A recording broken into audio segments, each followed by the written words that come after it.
Hot takes are everywhere, but they're often uninformed, and major news is biased. We've had enough of hot takes. We want informed takes. Join Kevin Briggins and Devin Smith as they have rational conversations about domestic politics, geopolitics, and military affairs. Things will get interesting as they bring in expert guests, even from across the aisle. Grab your favorite drink, get comfortable, and hop into the chat. It's time for Informed Takes.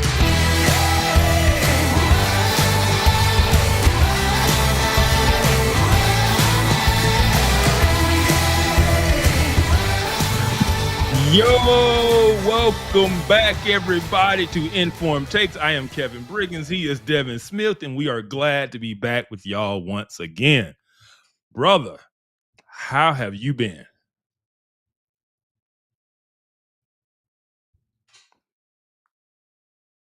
I can't hear you. It's because I didn't unmute myself. I guess I'm not really that important anyway. People don't even really need to hear me. But we good, man. We rocking and popping, man. We Good. Man, school season is in full swing and at Smith Academy because we homeschooling. That's right. And it's like third year now for Clarissa homeschooling. And she's crushing it now, man. She got her stride now. So it's good, man. How you doing? I'm good, man. I'm good. I'm gonna take us off rails for a minute because somebody just messaged me something, and I was like, I'm gonna bring it up because I'm just gonna do it. Rut-row. Yep. Can we please stop playing "Lift Every Voice and Sing" before NFL games? Oh man, can we please stop this idea that there is a black national anthem? Thank you. That we need to like. Yeah, I'm over. I think everybody's over it. Yeah, like we do not have two national anthems. We are not a separate nation. Stop it. Amen. That's what I got to say. This, I was like, I'm just gonna say it. I got to bring this up because I'm just tired of it. This is the thing. I love the song. I grew up with it. It means a lot to me. It has no place being played as a national anthem, as if we're some type of separate nation from the rest of the nation. Yes. Stop. Amen, man. Dude, okay, so I did not grow up around it. Like I grew up like I didn't come back to the East Coast. Left when I was a baby, didn't come back till I was like 10, right? So spent a lot of time out west in Arizona, then lived out of the country, and then came back 10 years old. Still didn't know anything about Lift Every Voice and Sing literally until I was an adult and I'm engaged to my wife who grew up in the South. So she knows something about that, right? So she's like, oh, you don't know about the black national anthem? I'm like, we have a separate national anthem? What? Like, and so, she went to an HBCU, so she was baptized in the culture. You know what I'm saying? She's baptized in the culture. So she had to tell me about these things. I didn't know nothing about these things. And as I started to mature in my political philosophy and started to connect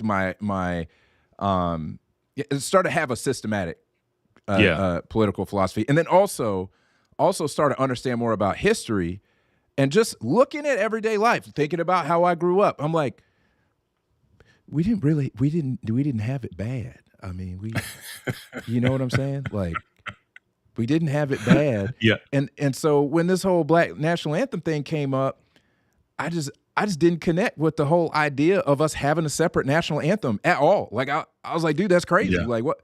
And here's the thing, man. People always talk about we get treated differently, but we train people on how to treat us, man. Why do you keep doing stuff separate if you want to be treated equally? You want to be treated the same. Because we want it both ways. We want to, on one hand, be separate and unique and have our own thing and do our own thing, in which we gatekeep, right, and keep them out. But when it comes to their stuff, it's like, no, y'all got to fully embrace us and put us into everything, and you can't gatekeep anything because that's racism. It's like we want to gatekeep but we don't want anyone else to gatekeep us out of things. So we just want it both ways. And it's just trying to cut out all this foolishness. We're not a separate nation. If you want to sing that at your, Black History program or something like that, fine. But we do not need to play that as a national anthem. It is not. So, amen. Thank you. I could not believe that the NFL did that. I just always thought like the NFL's like less woke than it was, but then they bought in because so when the Kaepernick stuff happened, they was like, "No, we're not doing this." But then George Floyd happened, and then they fell on the pressure. Oh man! And now even now they're still putting stuff like end racism in the end zone and stuff like that. It's like, man, let that go. Wait, wasn't there a stadium owner recently who said we ain't doing that mess? There's a stadium owner recently who said like, no, we like a team owner said we're not doing that mess. Do you know who it was? I hope that's true. I don't. I hope that's true because I saw the article. I saw the quote. And he basically said like, yo, we're not doing that anymore. Yeah. And if they haven't, this is what I said about the NFL. Just admit you got hoodwinked. Just admit BLM got you. With how much money you gave, don't try to keep doubling down on it. Just say, oh man, they got us. They got us for 10 mil and whatever it was. And just say, you know what, never again. And move on. But stop doubling down on this stuff. We do not need another national anthem. We do not need these BLM slogans written on the field. We just don't need it. No. So cut it out. Never did need it. Yeah. I'm trying to find. Oh man. Yeah. They're saying I can't find it. Now, while you're looking for that, so it was Labor Day week. I was on the grill. And of course, it's a holiday, so I messed up a little bit. And so since I messed up this week, I was like, you know what? I'm just gonna, come with a little some for this week instead of water. I got my my Kraken, my black spice rum. So oh wait, that's wait, hold on. I'm over here like reading stuff about NFL. What led to the decision? What happened here? It was Labor Day. It was Labor Day. I was on the grill. We had different foods and stuff. I didn't necessarily stay on strict carnivore. I was already kind of messing up. I'm kind of sad I missed that because I know y'all throw down. Yeah, Shalonda did some pumpkin bread because she's just so ready for it to be fall. Man, let's go. And stuff like that. And so I was like, you know what? I've already been, not doing well this week. For informed takes, I'm gonna have me a glass. And so I got the Kraken, black spice rum, So yeah. But next week, trust me, it'll be back to water. Back to water. Okay. You got your black spots. That's awesome, man. Kraken is good stuff, man. That's very good stuff. It is. Mad respect for that. I've got Coke and tequila, 1800 tequila. Ooh. Yeah. So man, cherry Coke and 1800. Be careful, man. I got a theory about tequila. Not saying it's a purse.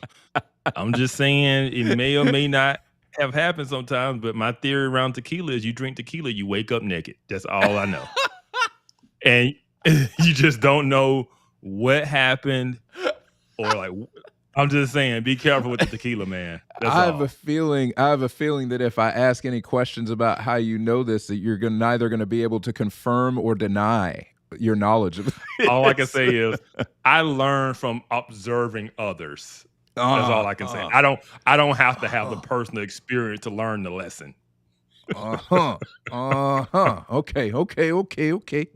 Well, man, I need to do a quick poll of the audience.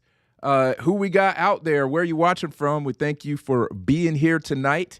We really appreciate everybody who hangs out with us on a Thursday night to talk about politics.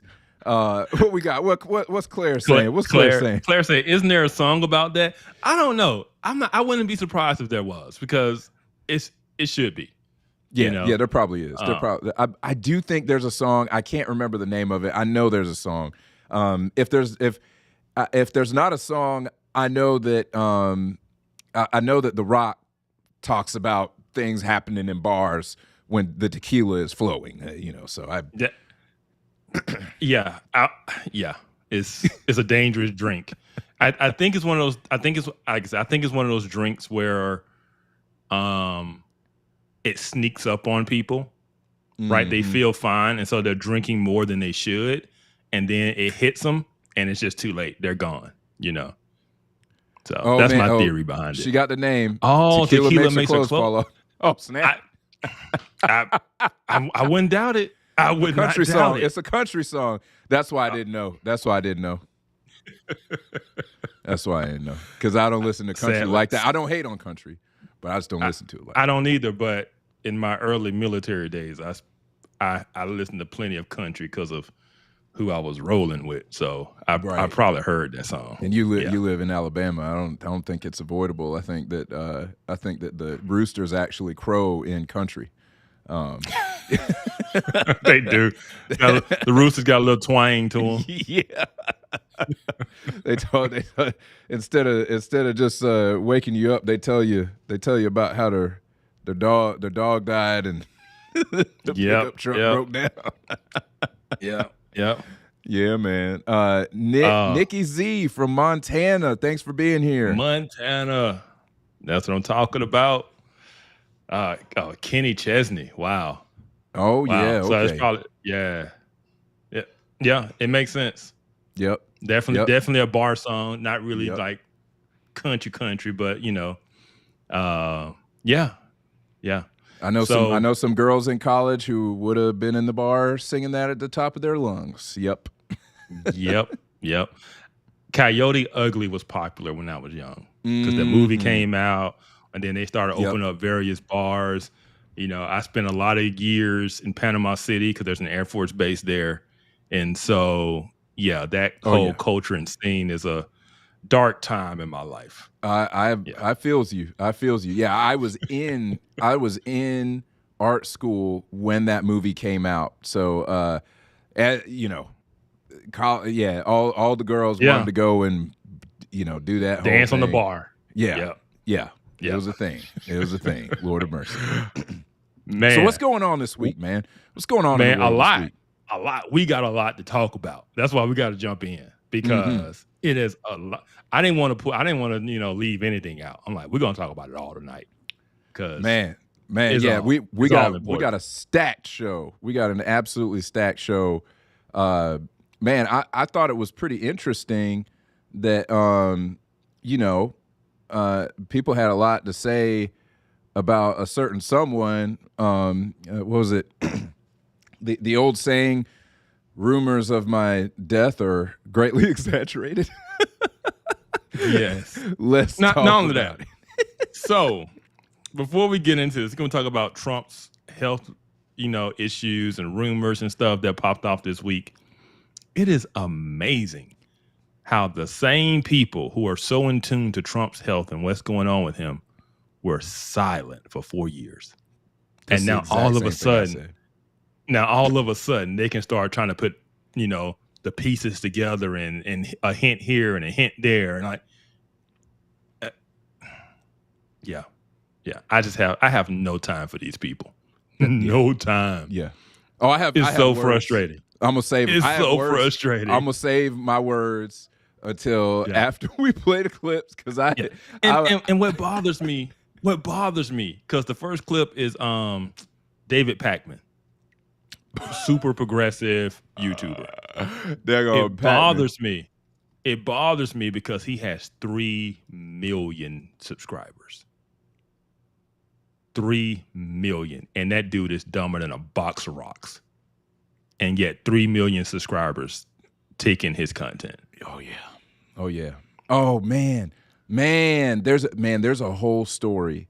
There's a whole story that we probably should have covered that involves Pakman. There's a whole story. Yeah.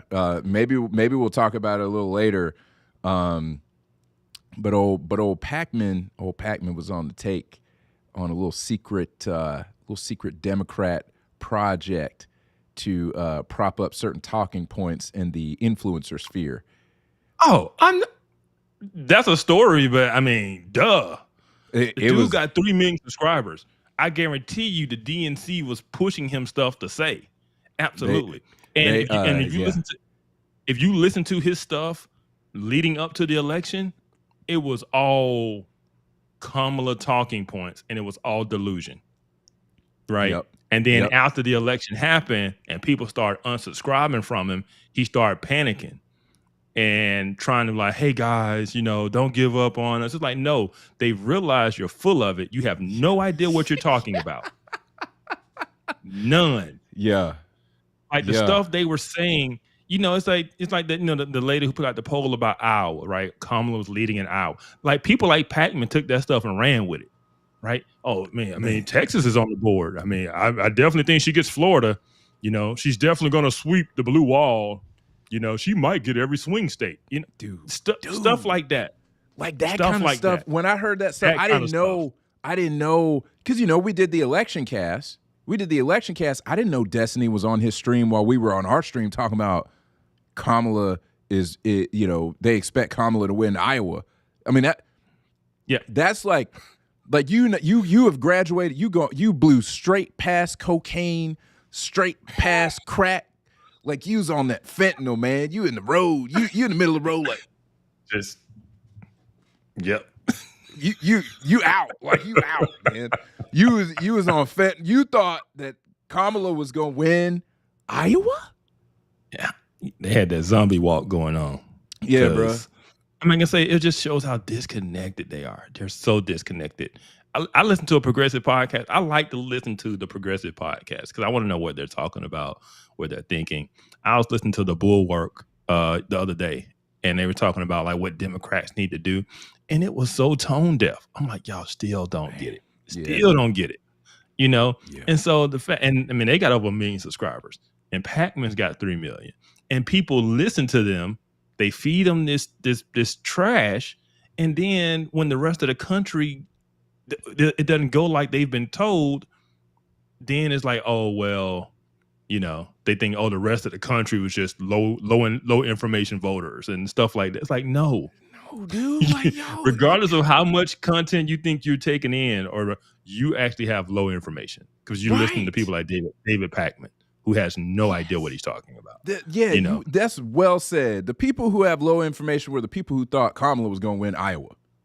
Where'd you get your information? Where'd you get that from? It was all hopes and dreams, man. Dude. And so this is the thing, because it's okay to be wrong, right?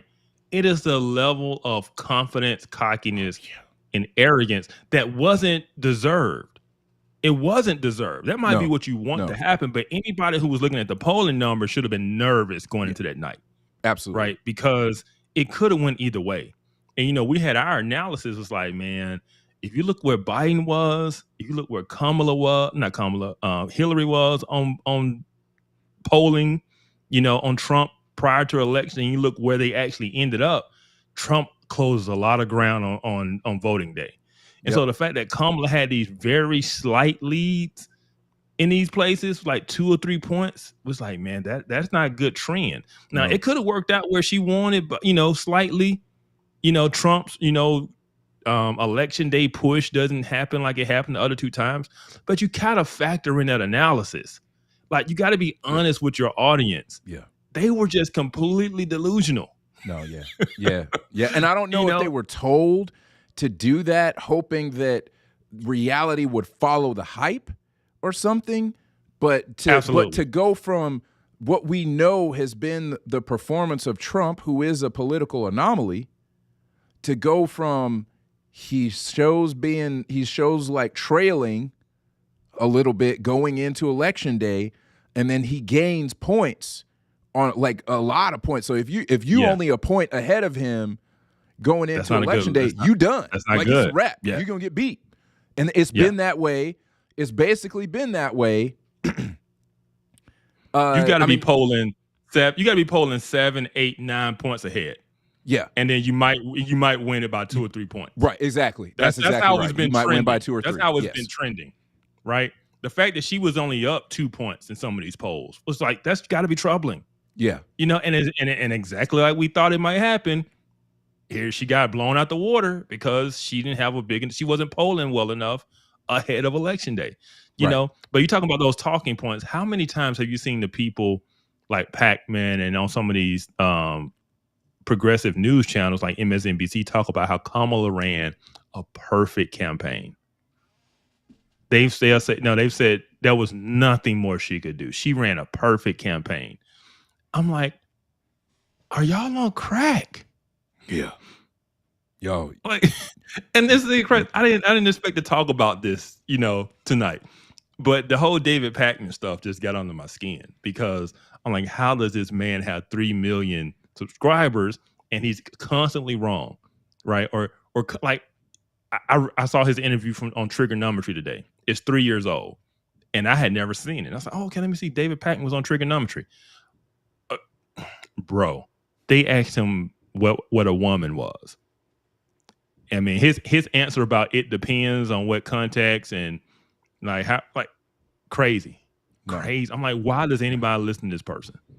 Man, you can't go on trigonometry unless you got hands. Oh, no, and I'm not talking about they were being nice, but they were throwing hands. Yeah, that's what I was about to say. I'm not talking about Breakfast Club hands. Okay? No. Breakfast Club hands is, how do I find a tactful way to say this? Ratchet. Breakfast Club hands is ratchet. Okay? You go on trigonometry. This is kung fu. This is quiet, very, very skilled, very sophisticated hands, right? Like this is you better they're going to poke holes in your argument, and they're going to ask very good follow-up questions. Yes. Right. Yes. And if you're full of it, you're going to get exposed. Oh, absolutely. I mean, like that is exactly the way that I feel like. Basically, just Constantine by himself, Constantine Kisin by himself. Yeah. I mean, he went debated at Oxford. You don't get up on the debate stage with Constantine unless you got hands, unless you got debate certified rhetorical hands. You come with the receipts. Don't get up to the debate stage with Constantine Kisin. I mean, and he's because like he's also. I love the fact that he's so calm about it, man. The dude got ice in his veins about it. Like if you debate Ben Shapiro, right? Like Ben Shapiro's gonna be more animated. He's he sometimes gets and he talks fast and all that stuff. Constantine is going to remain calm the entire time, and he is going to dismantle you limb from limb in a very calm fashion. You basically just made a Russian stereotype. You know that, right? I didn't. you just call that man a walking Russian stereotype, man. You don't even. I mean, it's amazing. Like these people will be on his podcast. They'll be on the Trigonometry podcast and just they'll be going at him, and he's like, "Are you done?" I'm like, my man. I will say this, and then we can dive into things. On the flip side of that, if you do know what you're talking about, it's going to be a very engaging conversation because they do such a good job with piercing questions and good follow-up questions, right? And so they really, I don't know if you saw the Benjamin Netanyahu interview they did recently. He went on there knowing that he was going to get tough questions. And it was a good interview. It wasn't a softball question interview. It wasn't disrespectful. It wasn't gotcha. It was like, oh, Prime Minister, we understand that. We see what you're saying, but others are saying X, Y, and Z. Or how do you explain? It was good journalism. And so I enjoy their show because the people they bring on are supposed to be experts in their field, and they get really good in-depth to the bare bones, questions and interviews. And it's beneficial to everyone, right? But somebody like David Pakman goes in there and gets exposed. Somebody like Pearl Davis goes on there and gets completely exposed. Yeah. Yeah. So and speaking of Pakman, I mean, again, we talked about talking points. We talked about we talked about how he was just completely delusional and some of the stuff he was saying. And I think that this whole Trump health thing is another example of that. I honestly, to be real honest with you, I didn't even know that the rumor was going around. My wife said something to me like, "Did you hear about this thing?" I was working hard, like I wasn't, I was seeing headlines and stuff, but that I didn't see that. And so when she said that, I was like, he ain't been gone that long. What they talking about? What are they talking about? It wasn't that long. It was Labor Day weekend. Yeah. I'm like, what? And they're like, what a president. So anyway, so we need to show this dude. We need to show this dude. Let's go. Being Let's wrong. get into it. We need to show this dude being wrong, because I couldn't even believe that this was even a thing. But this is what we doing now, apparently. So let's do it.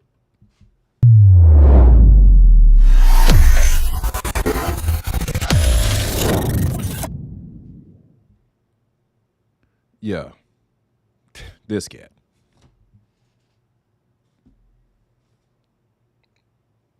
They mad? What? Did it? I don't know why it's mad. Trump alive right now? Let's do this. I don't think I'm asking the question literally. I mean, he probably is. But where is Trump? Donald Trump has not been seen publicly for 3 days on video since that disaster cabinet meeting from Tuesday. I put out a tweet. I put out a a Blue Sky post, a Substack note earlier saying, has anyone seen Donald Trump on video over the last 3 days? I looked through all of the replies and there is no video of Donald Trump from the last 3 days. The White House put out a tweet with a picture of Trump in the Oval Office because of some new knick-knack or tchotchke that they have in there. But of course, that picture could be from any time. Donald Trump's Truth Social account put out a couple of posts. Of course, these could have been written by anybody. And at least one of them strangely uses the M dash, typically associated with ChatGPT writing. Another one uses the word literally, not something that Donald Trump does in his Truth Social posts. And then we have news of the temporary flight restriction known as a TFR. Donald Trump was scheduled to fly to New Jersey tonight to deliver some remarks. A TFR was filed with air traffic control, and then the TFR was canceled, which suggests that Donald Trump is not going, even though nothing publicly as of this moment has been said as to why he's not going or why this has been canceled. This is all fueling speculation. Where is Donald Trump at this point in time?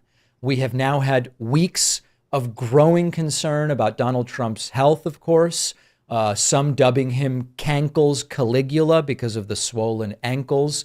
He then had bruises on his right hand, which he covered up with very obvious makeup, and we were told it's because of vigorous handshaking. He's shaking so many people's hands, but then bruises appeared on his left hand as well. Trump doesn't shake hands with his left hand. So this is not about conspiracy. This is not about, I have reason to believe Trump is dead. This is about circumstances where we normally do see the guy usually every day, at least every other day. It's been 3 days, no video, TFR canceled, Truth Social posts that look strange, all in the context of growing concern about Donald Trump's health. What's going on? What do you think? Is this anything? Bruh. Stop. Bruh, stop. Hey, now he's like the meme with the guy that's got like the stuff on the wall. He's drawing the connections and the lines, and the hair's all crazy. But when Biden was up in front of going and looking for dead people and falling and all of this stuff and getting lost on stage and being grabbed by the arm and escorted off and nothing. Trump doesn't make a video appearance in 3 days and they're already, conspiracy theories about him being dead or health issues. Because somebody came to me and was like, man, I heard Trump got 6 to 8 months to live.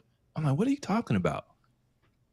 And I mean, that's the stuff. That's how I knew Trump. I didn't see the headlines at first. It was people coming to me in messages saying Trump's got 6 to 8 months to live. And I'm like, where are you getting this? Then it's everywhere. Of course it wasn't. It's all in their algorithms and the people they follow, and Yes. they were getting pushed this information, right? Yeah, And so, yeah. yeah, that's why I wanted to talk about it, because I'm like, this just goes to show, these people are not truthful. They're not honest. They were dead quiet for 4 years when Joe Biden clearly had signs of mental decline and aging, right? And now Trump misses a couple of days, and they've got a whole conspiracy about he's either dying or he's dead, right? And they're just not honest people. They're just not honest people. That's all I got to say. Yeah. So here's my deal, man. Here's my deal. Like, so like you said before, y'all all of a sudden can notice when a dude gone for like 3 days. Y'all notice that now? Where were you in 24? Where were you in 23? And Where were you in Biden 2020? We told y'all in 2020 that Biden was not all there. We told y'all that junk in 2020. You wouldn't hear us. They hit him in the basement. Hit him in the basement. Biden would go missing for like weeks, and you were a crazy person. You were using cheap fakes and deep fakes and all that. If you said anything about Biden's health, you were making stuff up. And so forgive me for not caring about your concern when you don't see Trump for 2 or 3 days. Agreed, Antoine. Like, yeah, we knew that Biden was off before the 2020 election. We knew he was off before then. I mean, I was amazed that he even had, we've talked about it on the show before. I don't know what they injected in that dude before that debate. But the fact that he could even finish a sentence in the 2020 debate with Trump, I don't even know. I don't even know how he did that, because he was not able to do that in pressers and in public appearances before. He couldn't be that cogent, right? So then we got Scarborough talking about, the best Biden ever, all this mess, right? And that's why I don't trust anybody, because they say, no, it was his inner circle. They held it from us. No, they didn't, because they couldn't keep it from us. We knew. We knew when we saw that man, someone right. There's no way they thought he was just fine. Right. Right. Right. Yeah. So here's my observation. Just like back then, you had a couple things going on. You had some people who knew what was going on with Biden, and they were like, we got to get him in office. We got to beat Trump. Doesn't matter. We know that dude. Yep. We know that dude basically weekend at Bernie's at this point. But we know Kamala can't do it. Right. We know Kamala can't do it. And at the same time, they knew they could not replace Kamala. They couldn't replace her. That's right. She's the VP. If you pull the president, she has to be the nominee, or they're going to say, why are you moving past a black woman? Yep. That's exactly right. But they had no confidence in Kamala Harris. They had zero confidence. It was evident. Obama did not want her to be the de facto nominee. He wanted a contest. He tweeted, so he thought he wanted there to be a contest, and then eventually he had to come around. So I'm sure Kamala was real hot about that. There was no way those DEI Democrats was going to bypass a black woman. No way. It was hers. Right. But what they tried to do was hold off as long as they could to give her a short runway. So when she lost, people say, well, her short runway was the reason she lost. I'm like, no. That's right. The more Kamala Harris you get, the less you like her. The less you like her. The worse she does. She started out high. Going down. The smaller runway she has, you can kind of get her over the finish line. That was the best plan. And that's what they tried to do. Yep. Because they knew Biden was in this situation before that debate. Right. And yet, it wasn't until then they really tried to make this push to replace him, because they knew if they had replaced him a year earlier and said it's Kamala Harris, that, man, the more Kamala talks, the more and more, the worse it gets. The worse it gets. And so, absolutely. It would have been, I mean, you think Trump won the landslide this election. It would have been worse if she had a longer runway 100%. and told more of her stories and the cackle and the word salad stuff. And oh my goodness. That's right. Yeah. That's exactly right. And so here's what I think happened. You have some people who knew, you had some people who wanted to believe that Biden was fine. I don't know the percentages on that, right? But you have people who wanted to believe that he was fine. This whole thing with Trump, the exact same thing. You have people who know this is a nothing burger. Okay, I include Pac-Man in that group for sure. He knows it's a nothing burger.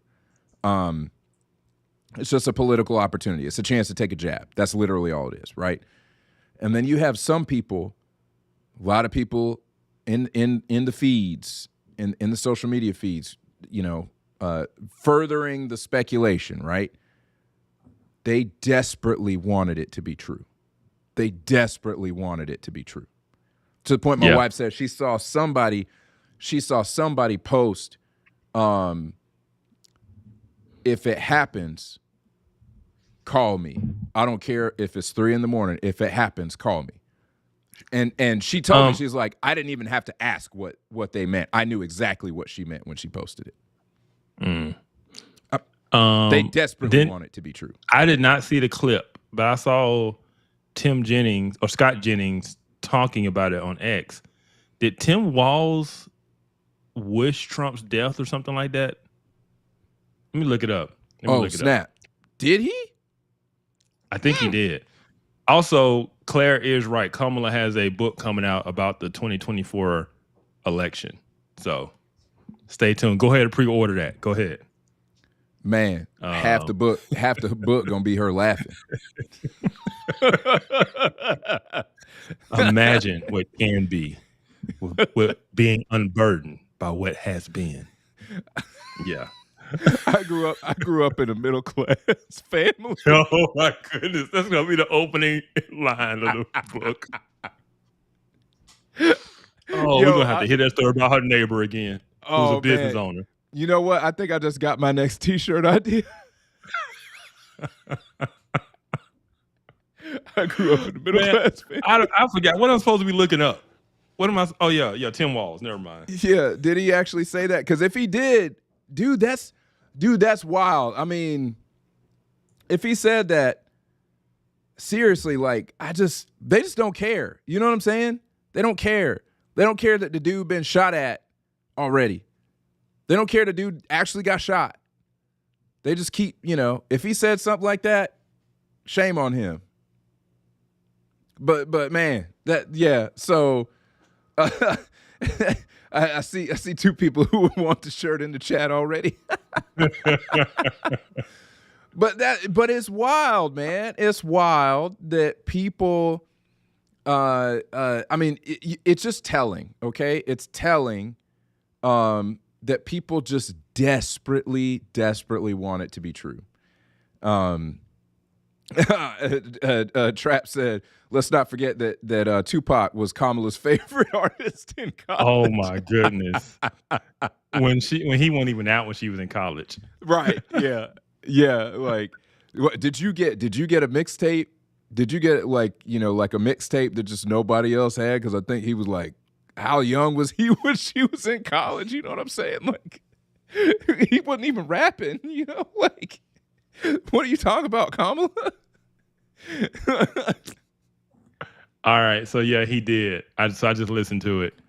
So he was at a Labor Day event and he was talking about, you wake up and you're scrolling on social media.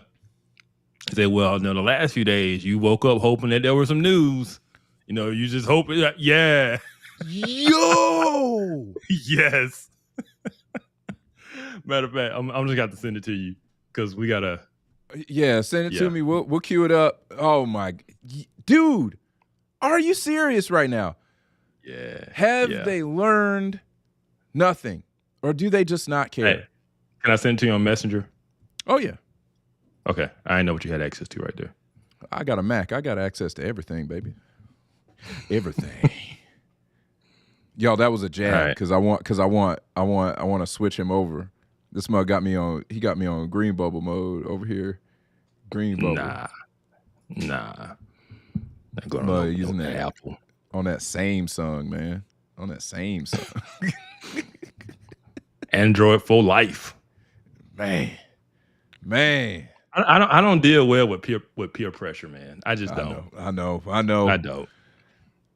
It's a futile endeavor. So on our latest episode of Off Code that we recorded that comes out Sunday, we were reacting to a video about slavery, and I didn't realize that depending on where the slaves came from determined their price, because there were preferences because all slaves coming from all regions weren't the same. And so my ilk of Nigerians, we were the cheapest of the slaves because we were the most unruly. Huh. Yes. I was like, that makes sense. I get it. That makes sense.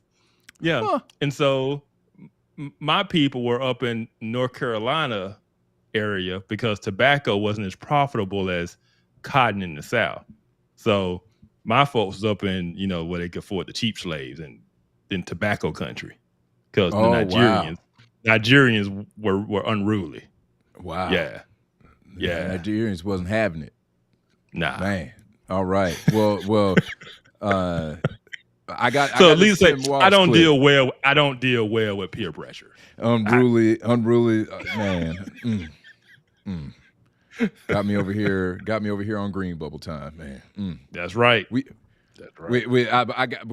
use that signal, man. You got to use that signal. Yeah, man, it's good for national security. It's good enough for us. That's right. Daggone CIA app. All right, you got it queued up. Kidding. The CIA developed it, decided, and then just made it accessible to all. So yeah. All right. So let's listen to Tim Waltz basically wish for Trump's death.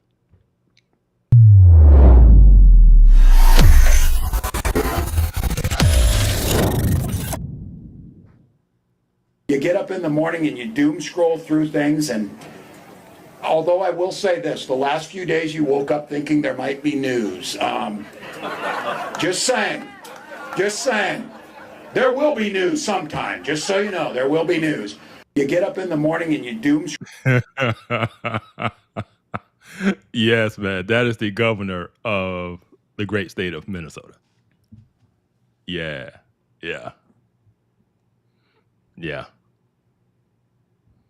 Listen. Yep. And I'm sorry, Katie. I'm sorry that my green boat, my Android ruins your phone experience. I'm sorry. Yep. It's un-American. It's just un-American. No, it's un-American trying to force me over into a single product. It's conformity. It's trying to force everybody to conformity. That's my issue. Man. And it's using peer pressure to do it. What Yeah. Katie, maybe if we just stop talking about it, maybe one day that's a better chance. That's the best. That is the best. That is you and Jay Witt. Oh my goodness, man. Thank you, Tammy. Thank you. Oh, see what I'm man. talking about. Tammy. So my wife just got a new phone this week. It was last week, because her phone just kind of stopped working. And I told her, I was texting her friends like, hey, Shalanda's phone's not working. We ordered one. So, it'll be 2 days before it gets here. So if you're trying to reach her, and then it's like, did she cross over? Yeah. That's all we wanted to know. That's right. No. That's right. Did she come to her senses? That's what they want to know. Nope. She got that new Samsung. That joint nice. Yep. New Samsung, man. Hey, which year? Where's Apple? They don't do the headphone. They don't do the headphone jack no more. They used to move it around every year and call it a new version of the phone. So y'all go buy it again. But, oh my gosh. all right. But hey, let's play Trump's response to all these rumors. Then we can move on to the next story. Yeah. Because Trump did rightfully have something to say about that. And I was like, all right, so if nothing's wrong with Trump, his response is going to be pretty funny. So let's take a look.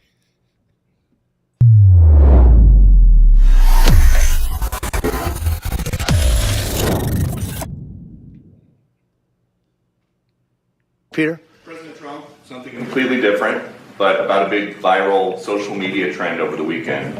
How did you find out over the weekend that you were dead? You see that? No. People didn't see it for a couple days. 1.3 million user engagements as of Saturday morning about your demise. Really? I didn't see that. You know, I have heard, it's sort of crazy, but last week I did numerous news conferences, all successful. They went very well, like this is going very well. And then I didn't do any for 2 days, and they said, there must be something wrong with him. Biden wouldn't do them for months. You wouldn't see him. And nobody ever said there was ever anything wrong with him, and we know he wasn't in the greatest of shape. No, I heard that. I get reports. Now, you knew I did an interview that lasted for about an hour and a half with somebody, and everybody saw that was on one of your competitors. I did numerous shows and also did a number of truths, long truths, I think pretty poignant truths. No, I was very active over the weekend. They also knew I went out to visit some people at the club that I own, pretty nearby on the Potomac River. And no, I've been very active actually over the weekend. I didn't hear that one. That's pretty serious stuff. I'm glad it's Well, it's fake news. You know, it's just it's so fake. That's why the media has so little credibility. I knew they were saying, like, is he okay? How's he feeling? What's wrong? I said, I just left. And it's also sort of a longer weekend, you know, it's Labor Day weekend. So I would say a lot of people know I was very active this Labor Day. I had heard that, but I didn't hear it to that extent. We thank you for watching. And remember, stay updated on breaking news. And look, man, before we get into this stuff, Trump trips me out how he talks, man. Yeah. I did interviews. They all went great, just like this one's going great. Like it's just everything is as great as ever. Yeah. You know, I did some truths, some great truths, some very long truths. This is why the media has no credibility. Oh my goodness, man. So I have to ask you that question because I didn't. Literally, my wife had to tell me that this was even a thing, you know, because my head was down. I was getting work done, right? So like, I didn't even know it was a thing, even though, you know, I'm checking headlines every day. I didn't even see it. Did it make it to major news outlets? Like, were they not the death thing? Okay, but there were some news articles about Trump's health. I did see those. But they were talking about the bruise on the hand like a while ago. Yeah. But the whole thing about Trump being dead, like I said, that was only in certain circles. Like I said, I had a buddy of mine talking about 6 to 8 months. I'm like, what? You know, but like I said, it was if you're in that algorithm stream, it fed you. It fed you what you wanted, and people were taking it and running with it. And so, that was just complete craziness, you know? That's hilarious. But absolutely. Yeah, it was. Yeah. Fake news. Yeah.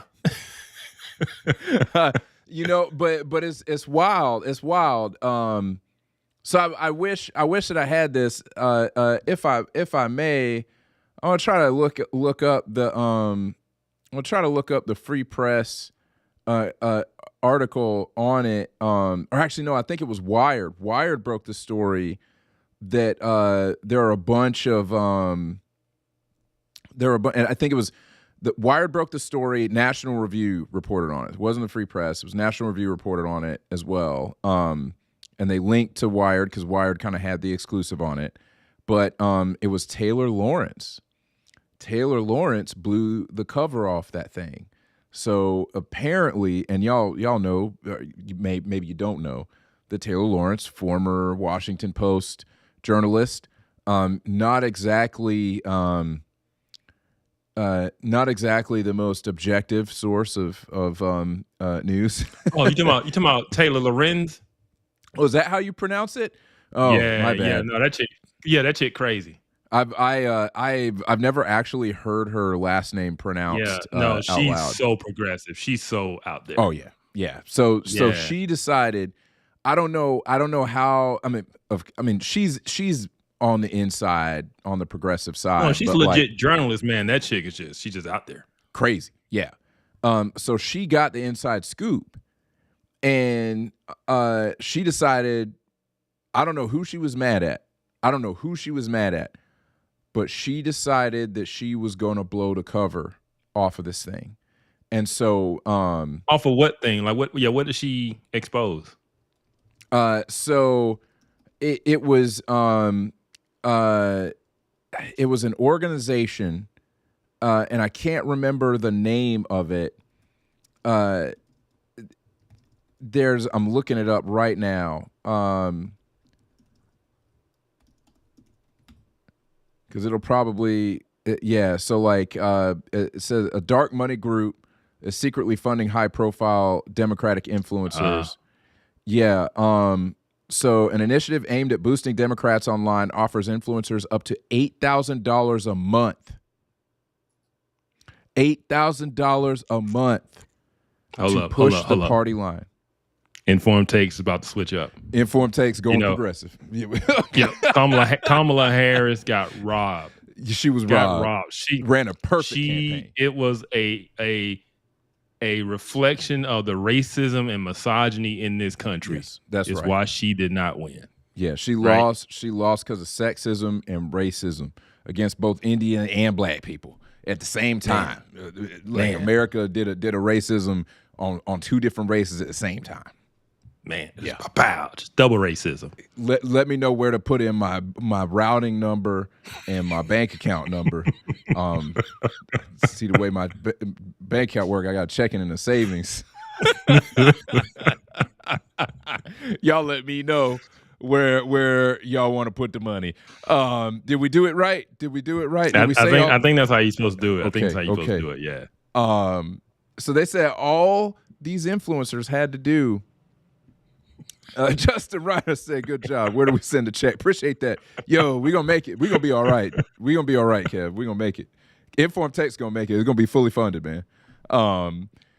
So they said all they have to do is keep it secret and agree to restrictions on their content. So not only did these progressive influencers have to keep their relationship with this organization called Chorus. The name of the organization was called Chorus. They had to keep that a secret, and they had to literally put their content in front of Chorus, and Chorus would even run that by Democrat politicians. If I'm understanding this correctly, I read this several days ago. They had to run their content by Democrat politicians before they could put anything out. And if they actually got an interview with somebody who's running for office on a Democrat ticket, it had to be approved before it could be put out. And so there were progressives that turned it down because they did not want to get they didn't want Chorus controlling or getting credit for an interview. But I just want to read off a few of the names here. And most of these people are people that I've never heard of, but there was one name that I recognize. So, let's see. Oh my goodness, man. I mean, just so you got Lauren Peretra, a former Playboy executive, turned political influencer who hosts a podcast for Occupy Democrats. Barrett Adair, a content creator who runs an American Girl doll themed pro DNC meme account. Okay. Wow. It's incredibly niche. Suzanne Lambert, who also calls herself Regina George, a Regina George liberal. Ariel Fodor, an education creator with 1.4 million followers on TikTok. Sander Jennings, a former TLC reality star and older brother of trans influencer Jazz Jennings. Okay. Yeah. Okay.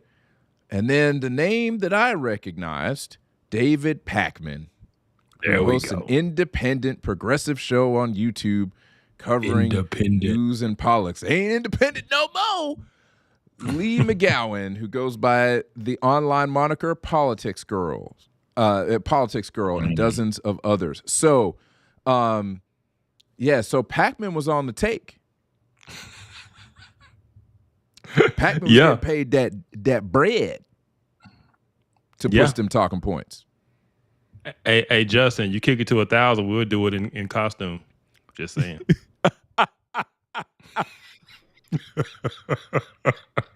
We got to read this. I'll throw in Justin Reiner says I'll throw in an extra $500 if you guys include more American Girl doll talk.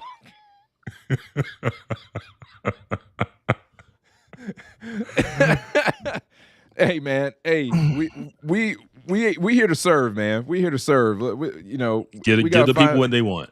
That's right, man. We got to get some American Girl dolls, man. I mean, next thing you know, people gonna be over here asking for feet pics and stuff, man. Hey, whatever pays import tax bills. You know what I'm saying? My Cash App is. Let me hit you with my Venmo though. So. Nah, I keep it real, man. Cash App, keep it real, dude. Yeah, I just, you know the running cultural joke behind that, right? I don't know the joke. I just kind of decided based on what I see on my own Facebook feed is that Cash App is for black people. That's what I'm talking about. Yes, that black people use Cash App. I don't know if that's what they wanted, but that's the running joke, and white people use Venmo, and I have found that to be true in just interactions, because I have both, and so I always ask them, hey, you want Cash App, you want Venmo? Yeah, man. Sometimes it's Venmo, dude. Venmo. But then when my folks, hey, cuz, can you send me Cash App? It never fails. I don't know. I don't know why. Straight up. So. I mean, there was one time that like me and a friend of mine, brother in the Lord, also a dark skinned brother in the Lord. Okay, a melanated brother. Melanated brother. We were trying to buy something, and I did not have my stuff hooked up to Cash App because apparently I'm not black. And so he had to be the one to do the transaction because he had his stuff hooked up to Cash App and I didn't. Apparently, I just keep striking out on being black, man. I don't know nothing about the black national anthem. You do know. You know what I'm saying? You do know the negative cultural term that they use for those of your ilk. You ever heard the term tether? No, please explain. Yeah. Please explain this to me. So tethers are African immigrants and those who come from the Caribbean who aren't what they would call foundational black Americans, then come through the struggle and the slavery. They say you're just tethering on to our work and our struggle. You're a tether. And so when you don't align with the black struggle, they'll use the derogatory terms like, oh, they're just a tether. You're just tethering along. Yeah. Yeah.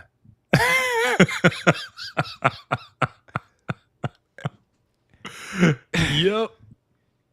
And that is your lesson for tonight, boys and girls. Why do we do this, man? Why do we do this? Why do we do this stuff?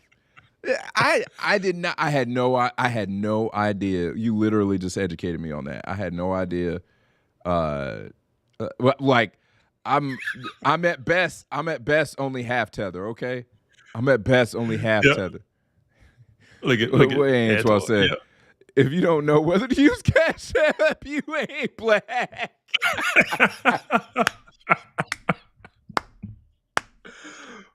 Oh my goodness, man! You know what? We are not going to get through this show. We are not.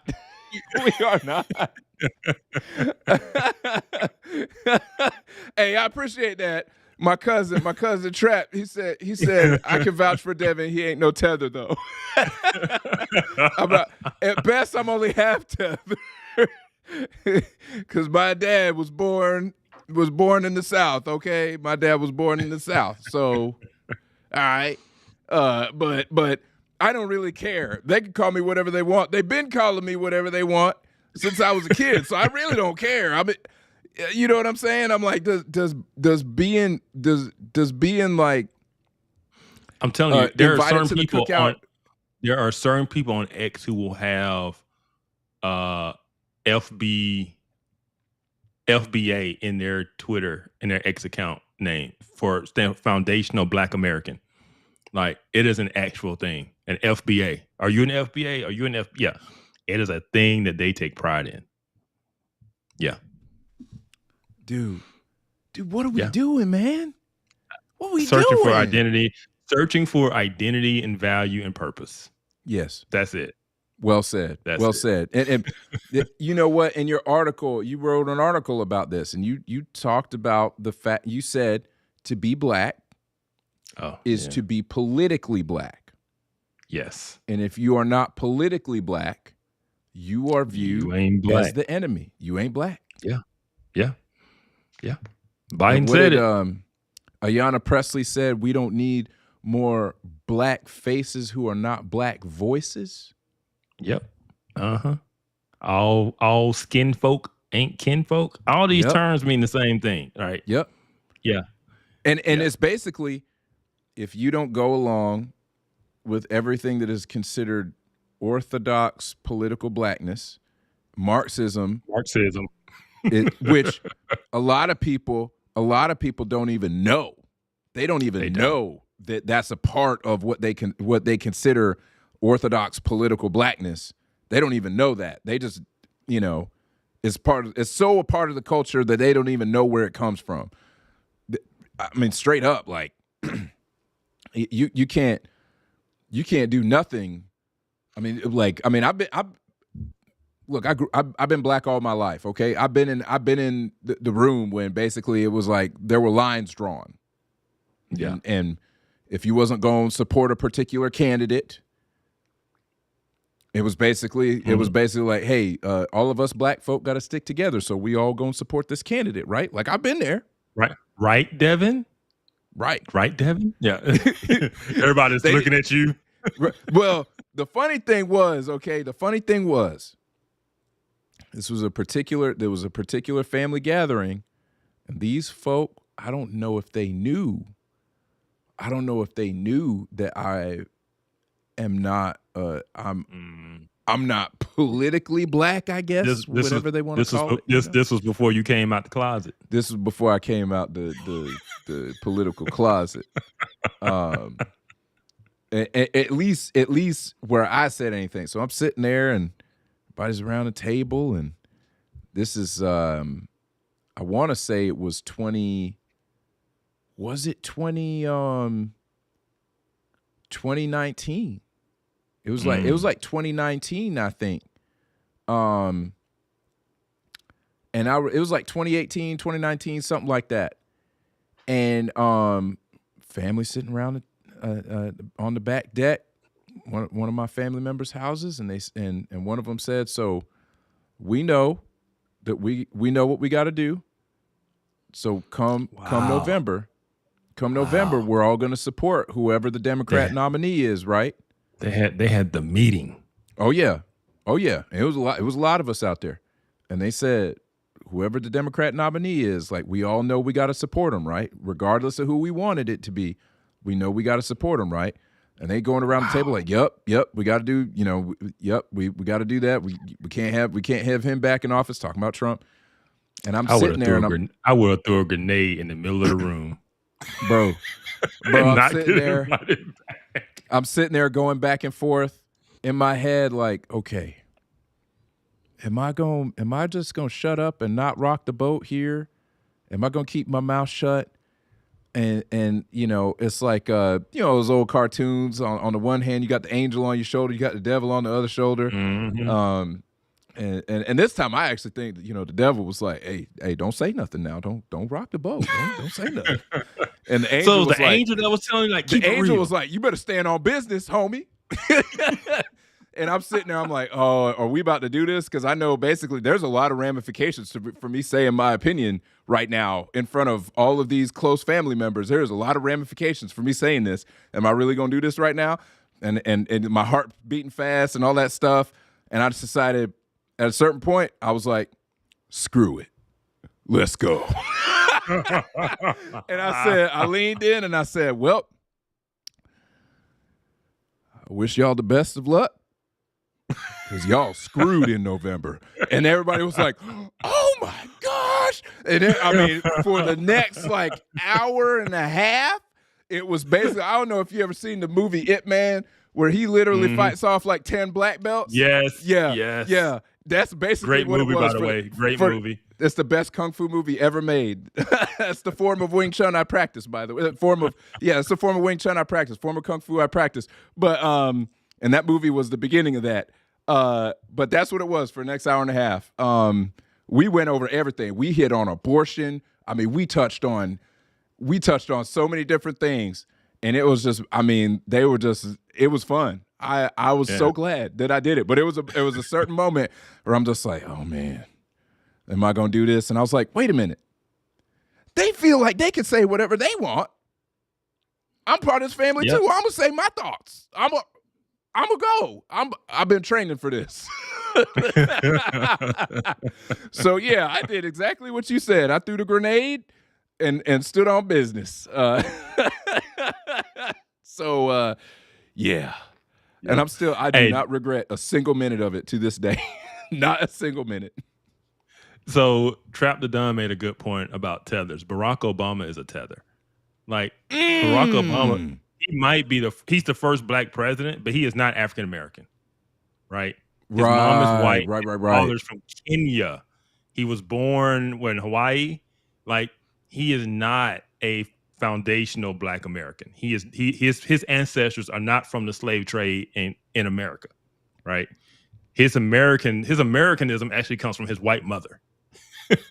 You know, and his dark skin comes from his father, his Kenyan father. He is not a African American. He's not black in terms of black America, black as a new ethnic group and cultural group, right? Barack Obama just isn't. A lot of successful black people who we think of aren't that either. A lot of them come from the West Indies, right? They come from the islands, like Colin Powell, people like that. Trinidadians, man. They didn't come, you know, and so what's his name? Thomas Sowell writes a lot about that. How a lot of the successful blacks did not come out of the Southern black culture, right? Because he's always talking about culture, and he's talking about how, you know, a lot had to do with the culture of blacks in the South, which of course mimic white redneck culture, right? And so blacks who did not come up in that culture were different and, you know, adaptable to a broader American culture and all that stuff. But yeah, Barack Obama is not African American. Which is wild. You know, so like my whole thing, like I reject the concept of a tether. Because really all it is, they tethering themselves to, they are attempting desperately to tether themselves to their excuses. That's what they're trying to do. I will not afford them the privilege of holding on to their excuses. Yeah. I'm sorry. Bro. If things were so bad, we would never have had a black president. I said it. I there did you not go. Stutter. But bro, we still on the first story. You right. You right. We are not gonna get through this. We are not gonna get through these show notes. But we've said things that needed to be said. Yeah, absolutely. No, it was worth it. Yes. If we don't get through it, we don't get through it. You know, That's right. That's right. Know, we might have to leave some off at the end. So the next thing here is we know that Trump has actually been doing a pretty good job of cleaning up DC with the National Guard, to the point that the mayor and the chief of police have both praised the efforts of the National Guard. The numbers are down on crime, on carjackings, on murders, dramatically, like not a little bit, a lot. But the president has his eyes on another city, and that city's not having it. So let's talk about it. Hot takes are everywhere. Not that, but they're Informed takes. I am Kevin Briggs. He is Devin Smith. my buttons, man. My buttons. Too many buttons. Sorry.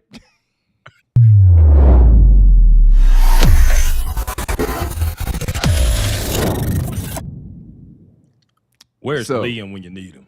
Where is Liam? He's in dadgum college, man. Dang it. Higher education, achievement, and all that bull crap. So, talk to us about troops in Chicago. Yeah.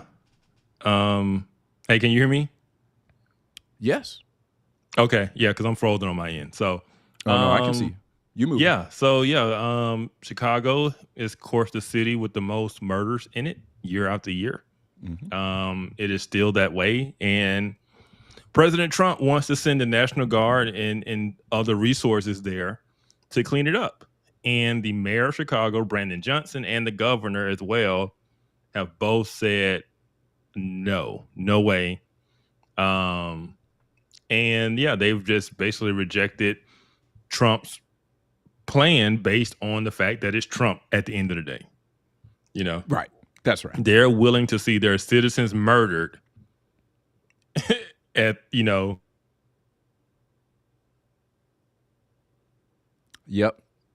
That's basically it. We've seen both Johnson and Pritzker out there talking smack, doing press conferences, talking smack, and trying to essentially use this as a political opportunity to get in some shots. And so we've got a video. We gonna play that. President Trump tonight promising a federal crackdown on crime in Chicago. Asked whether he'll send National Guard troops there, the president responded, Well, we're going in. I didn't say when. We're going in. And singling out the state's Democratic Governor J.B. Pritzker, who opposes the move. I watched Pritzker get up and say we don't need help, we're safe. But 2 weeks ago, they had 6 people murdered. Chicago is a hellhole right now. Late today, Pritzker warning the Trump administration is planning to send unidentifiable agents in masks to raid immigrant communities. The terror and cruelty is the point, not the safety of anyone living here. And arguing there is no need for National Guard troops in Chicago. There is no emergency that warrants deployment of troops. The president's announcement comes just hours after a federal judge dealt a blow to his crackdown in California. The judge arguing the recent deployment of National Guard troops to Los Angeles in response to immigration protests was illegal. Judge Charles Breyer, a Biden appointee, siding with California Democrats who sued, saying it creates a national police force with the president as its chief, but allowing those National Guard soldiers to remain while the case is appealed. Back in Chicago, the murder rate has dropped 32% this year, but there was more violence in the city over the holiday weekend, with 8 homicides and 58 people shot. And now some local lawmakers there say Democratic city leaders should accept President Trump's move to send the National Guard. Violence still remains the number one issue that everyone is concerned about. The city of Chicago can definitely use Trump's help to increase public safety. But tonight, Chicago's mayor is objecting to any National Guard deployment, instead calling on the president to restore hundreds of millions of dollars in crime prevention grants that the Trump administration slashed this year. We thank you for watching, and remember, stay updated on break. Yeah, because those grants were those crime prevention really grants. Yeah, have been working so well. Yeah. I mean, number one, basically the murder capital of the country. And you talking about some grants? Sorry, y'all had enough time to do something. I'm sorry. So Brandon Johnson, the mayor of Chicago, was on Joe Scarborough the other day, And credit to Joe for asking a tough question and like staying on him. But he basically said, hey, do you think, 5,000, more officers and resources would help the city of Chicago, with the crime problem? And Mayor Johnson said, we don't need more officers. We need affordable housing. Oh, yes, that's right. He did say that. I saw that. Bro, how dudes on the street ain't killing each other because they don't have affordable housing. That's right. That's but this is the sad part, and this is what I'll say, because they're saying they don't have a crime problem. He said there's no emergency. All that means is that you're so used to the violence in your city, you don't see it as a problem anymore. Yeah. It's no longer an emergency because it's just so normal. Right. Like 8 people killed and 54 people shot over a weekend. It's just called the weekend. Right.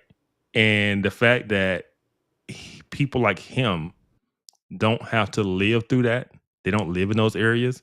So they can be all high and mighty about not accepting his help because he's got armed security. I guarantee you he lives in a gated community somewhere in the north side of Chicago in a nice area. Whereas the south side, people are getting murdered. 54 people shot in a weekend. Come on, man. Yeah. And it's bad. And I'm going to say this, people, stop going off of rate. Stop going off of murder rate. Chicago is a large city. It has millions of people, right? And so for the rate to be the same as someone that is much, much smaller, they would have to have so many more murders to where it would just be ridiculous, But it's not about the rate just because they have a lot of people. The murders are concentrated in particular areas. So it doesn't matter how big Chicago is or how many people live there. The areas in which these murders are taking place are more dangerous than anywhere else in the country. Right. Right. Regardless of what this murder rate says, because Birmingham, Alabama is much smaller than Chicago. So Birmingham has 100 murders. Chicago has 500. Birmingham's rate higher. Right. That's how it works. But we all know when we're talking about community, we're talking about neighborhoods, and these 500 some murders are happening in a concentrated area. Those areas are the most dangerous areas in the country. And so don't get caught up on murder rate, because when you try to look up the most dangerous cities or the murder, they always try to use rate, and places like Chicago and Baltimore that are horrible are further down the list just because they're such large cities with so many people. Don't get thrown off by that. These places are messed up. Yes. Right. And so to turn down this help only because of who it's coming from, right? To play politics with these people's lives. So these people don't care. They do not care about their citizens. Because I think last show I talked about, the solution was to bring in the jump out boys. And I thought about, that just simply means you need a stronger presence in these areas. Police officers responding to a shooting isn't going to stop the shootings, right? You have to have a strong presence in these communities. That is a deterrence, for one. And then number two, you gotta be doing like active policing and hidden drug houses and hidden all this. You got to be taking people off the streets, which is what they're doing in DC. That's the only way the gunshots stop. That's the only way the neighborhood gets quiet. That is the only way the mother is comfortable sending her kids out into the yard to play 100%. Without worrying if they're going to get hit with a stray bullet. Right. But people like the governor and people like the mayor who don't have to live in those neighborhoods, they don't have to worry about that. Their kids go to private schools. They live in these nice, safe neighborhoods, and they don't have to worry about, stray bullets coming through the window. No. No, they don't. And for the benefit of the audience, I do want to give my take on this. So Natalie Roman, great question, asked, I was wondering if it is constitutional for Trump to do this. That is an excellent question. So it can't work the same way that it worked in D.C. in Chicago, because the D.C. National Guard is under direct control of the president, because it is the District of Columbia. It is not a state. And so it is under federal control. He can do that in D.C.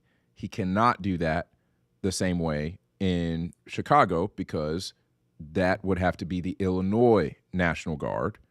And he has no control over the Illinois National Guard. He would have to declare some type of emergency that gave him emergency powers to take over the National Guard. And so this is the example I will give. And this is what I talk about. We talk about it. We both talk about it.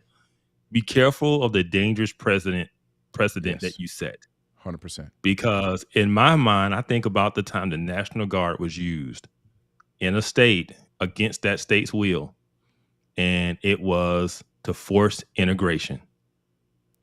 In the state of Arkansas, they weaponized the National Guard against the governor to force integration into schools. The National Guard did, at the behest of the federal government. Be careful of the precedent that you set. Because they determined that integration, which was just passed, was a high enough priority for the federal government to get involved, because the states weren't cooperating, right? All Trump got to do is say, the state's not cooperating. This is a national emergency. People are dying. We need to come in there and take control of the city and get rid of this problem, because this is not just a Chicago thing. This is a national crisis, right? And then justify the use of overtaking the National Guard, because presidents in the past with a D by their name have done that to force their agendas on states against the state's will.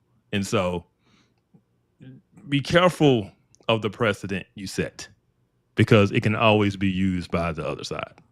That's right. And I would say I would say that I agree with that. I think that we have to be very, very careful that we have to be very, very careful that we applaud Trump's use of emergency powers in a lot of situations, because Republicans should be the first ones thinking, okay, how can this power be abused? Right? We're supposed to be small government people, right? And I get concerned when I see people who they're clearly not really Republicans. They are, True. They are more. They're not conservatives. They're not conservatives, right? Yeah. And republicanism is supposed to be small government, but that's not necessarily true anymore. It hasn't been true for a long time, unfortunately. I don't think it's been true since Reagan, to be honest. True on a lot of things, but on this type of stuff, this is what I will say. This Trump administration, the left has done things, and the right has been hesitant to do those things. Yes. That's why people like John McCain and the Mitt Romneys, the old Republican establishment, played by the rules. And what people have felt like is the Democrats don't play by the rules. And Right. so now that Trump is in office, it's like, yeah, now we're not going to play by the rules.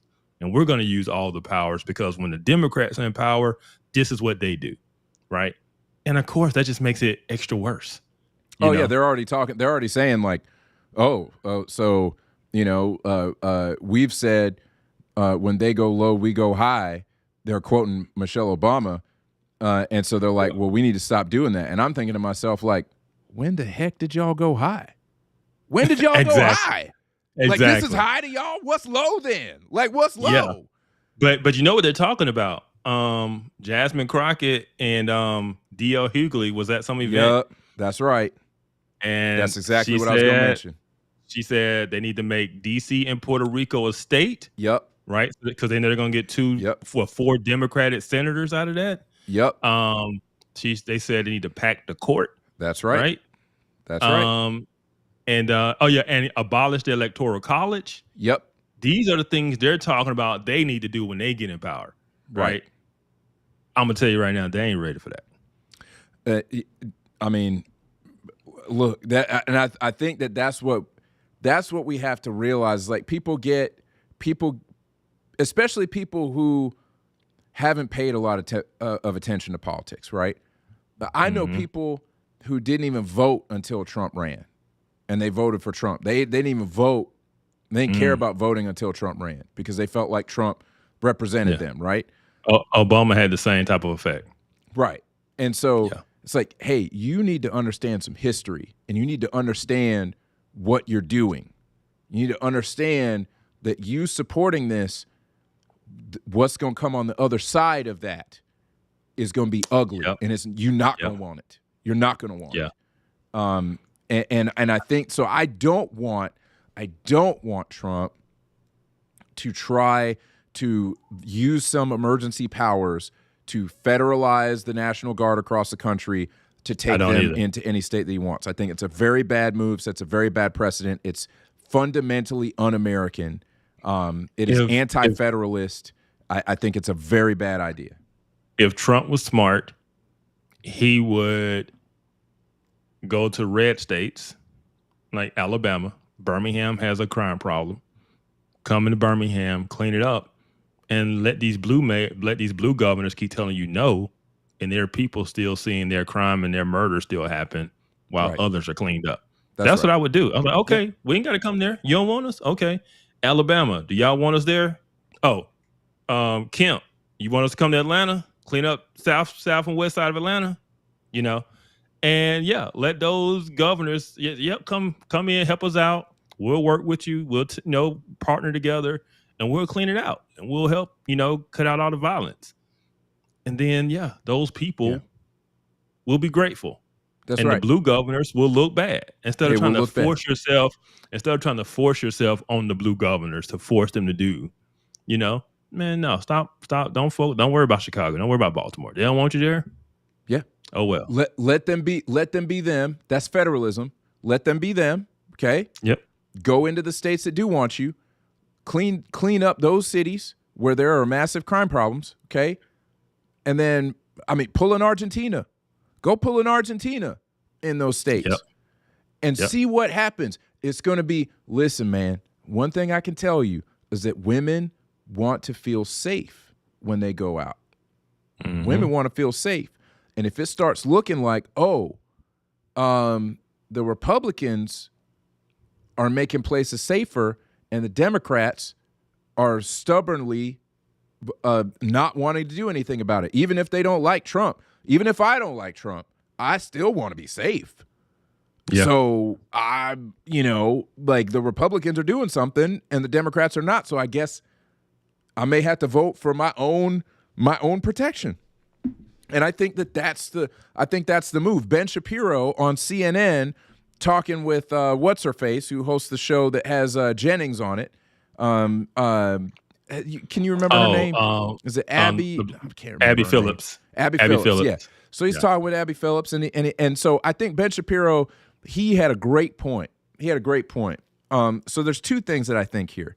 One is that even if Trump never manages to do anything to go into Chicago, even if he never manages to do anything to go into Chicago, what he is doing is political genius, to be honest with you, because it always wrong-foots the Democrats, as Ben Shapiro said. I love how he said that. Yeah.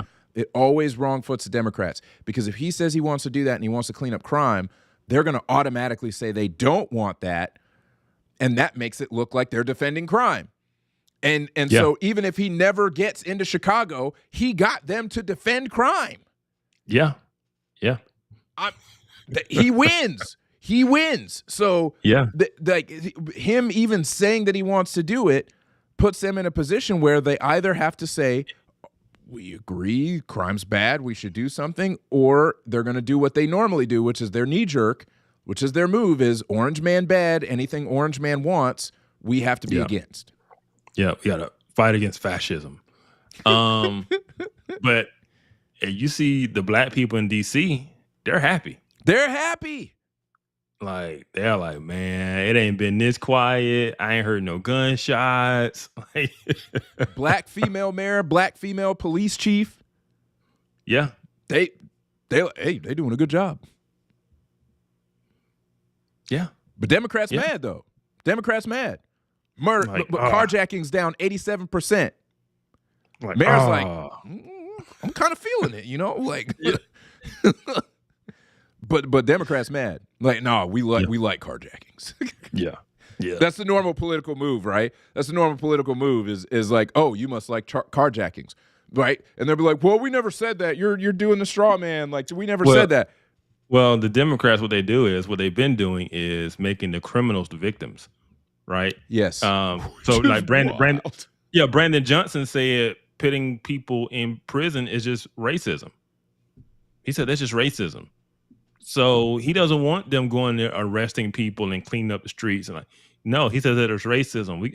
He believes you got to get to the root cause, and those root causes is affordable housing. Yeah, man, there are so many things. There are so many things there, and I was contemplating this today. That essentially it comes from, and we had Joe Miller on to talk. I think it was like it was one of the early episodes where we had him on to talk worldview. But what you're seeing with Brandon Johnson there. And a lot of these other progressives, this is actually worldview coming out in policy because 100%. They believe that man is fundamentally is by nature good, and it is society, it is the world that corrupts man. And therefore, if you just make the world easier on man, if you don't force man into evil positions or expose man to evil positions, man will be inherently good. Those of us that come from the founding of this country, which is a Christian worldview, man is not inherently good. Man is inherently bad. Man is fallen. Man is going to do evil things because that is man's natural tendency. And therefore, you must make policy understanding that man is inherently bad. And whether he is in government or if he is just a regular citizen, he is inherently bad. And we have to govern with that knowledge. So we can't give the government too much power, and we have to restrain evil with the citizenry, right? So what you have from Brandon Johnson is this idea that if everybody just had a house, they wouldn't shoot up the block. It's not real. It's not. It is complete delusion. And I've been saying this since 2015, 2016, when all this stuff really first started going off. This woke stuff. What I'm hearing from the politicians, what I hear from academia, sociologists, doesn't match the reality on the street. Right. It just don't. Right. It's ivory tower academia social theory. Yes. It ain't no street knowledge in it at all. No. Nobody on the streets believe that the police are really the bad guys in the hood. Nobody really believes that. I guarantee you. Unless you sell drugs. Right, of course. Like you sell drugs or your family member sell drugs, and you're like, man, I don't like 5-0, But everybody else, when the police drive down the street, they wave. Right. Right. I mean, I promise you that if the police were given the ability to do their jobs up in Chicago, the people in the areas where is basically called Chirac, the reason that Chicago is called Chirac, because literally more people die in Chicago than have died in the war in Iraq. That's how it gets that name. It's more dangerous than Iraq. The people who live in those areas they'd probably be feeling it. They'd probably be feeling it. I don't think they would have a problem. I'll never forget the people who live in those areas in Chicago. There was a news story that was done. News crews out there. Some kids got shot. They got caught up. Some kids got hit by stray bullets. Yeah. And they were out there and they were yelling at Black Lives Matter. It was probably like 5 years ago. It was probably 4 or 5 years ago. And they're yelling at Black Lives Matter. Black people who live in the hood saying, y'all don't come out here. Y'all don't come out here when it's this. Y'all only come out here when it's a white cop who shoots a black man. But y'all never come out here for this. Don't talk to me about Black Lives Matter. Yeah. Because It's there's a real, whole man. lot more of this. And that's the reality of people on the ground in those places. So, the other thing I wanted to say was that Trump doesn't necessarily have to bring in the National Guard to do this.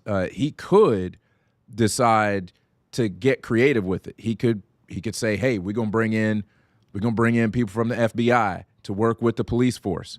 He could say that. He could decide to divert some resources that way, and that would not be illegal. It would not be unconstitutional for him to say we're going to provide the police force with additional support from the FBI. He could do something like that. The governor has claimed that he's for that. He just doesn't want. This is the problem with politicians, and I tweeted to Marjorie Taylor Greene that I'm sick of politicians, and I was referring to her. I'm sick of politicians because are you afraid of the National Guard? I mean, the National Guard from your own state, they're your own citizens. Why are you afraid of them to be deployed within your own state? Right? It's not about that. It's optics. It's all about optics. I'm sick of politicians. Yeah. They're trash because they don't care for real. They only care about staying in power. Right. Marjorie Taylor Greene does not care about the stupid Epstein files. She doesn't. Yeah, I'm just sick of them. I'm sick of politicians. Yeah. No, I'm with you, man. I'm with you. And I think, I'm in ATL.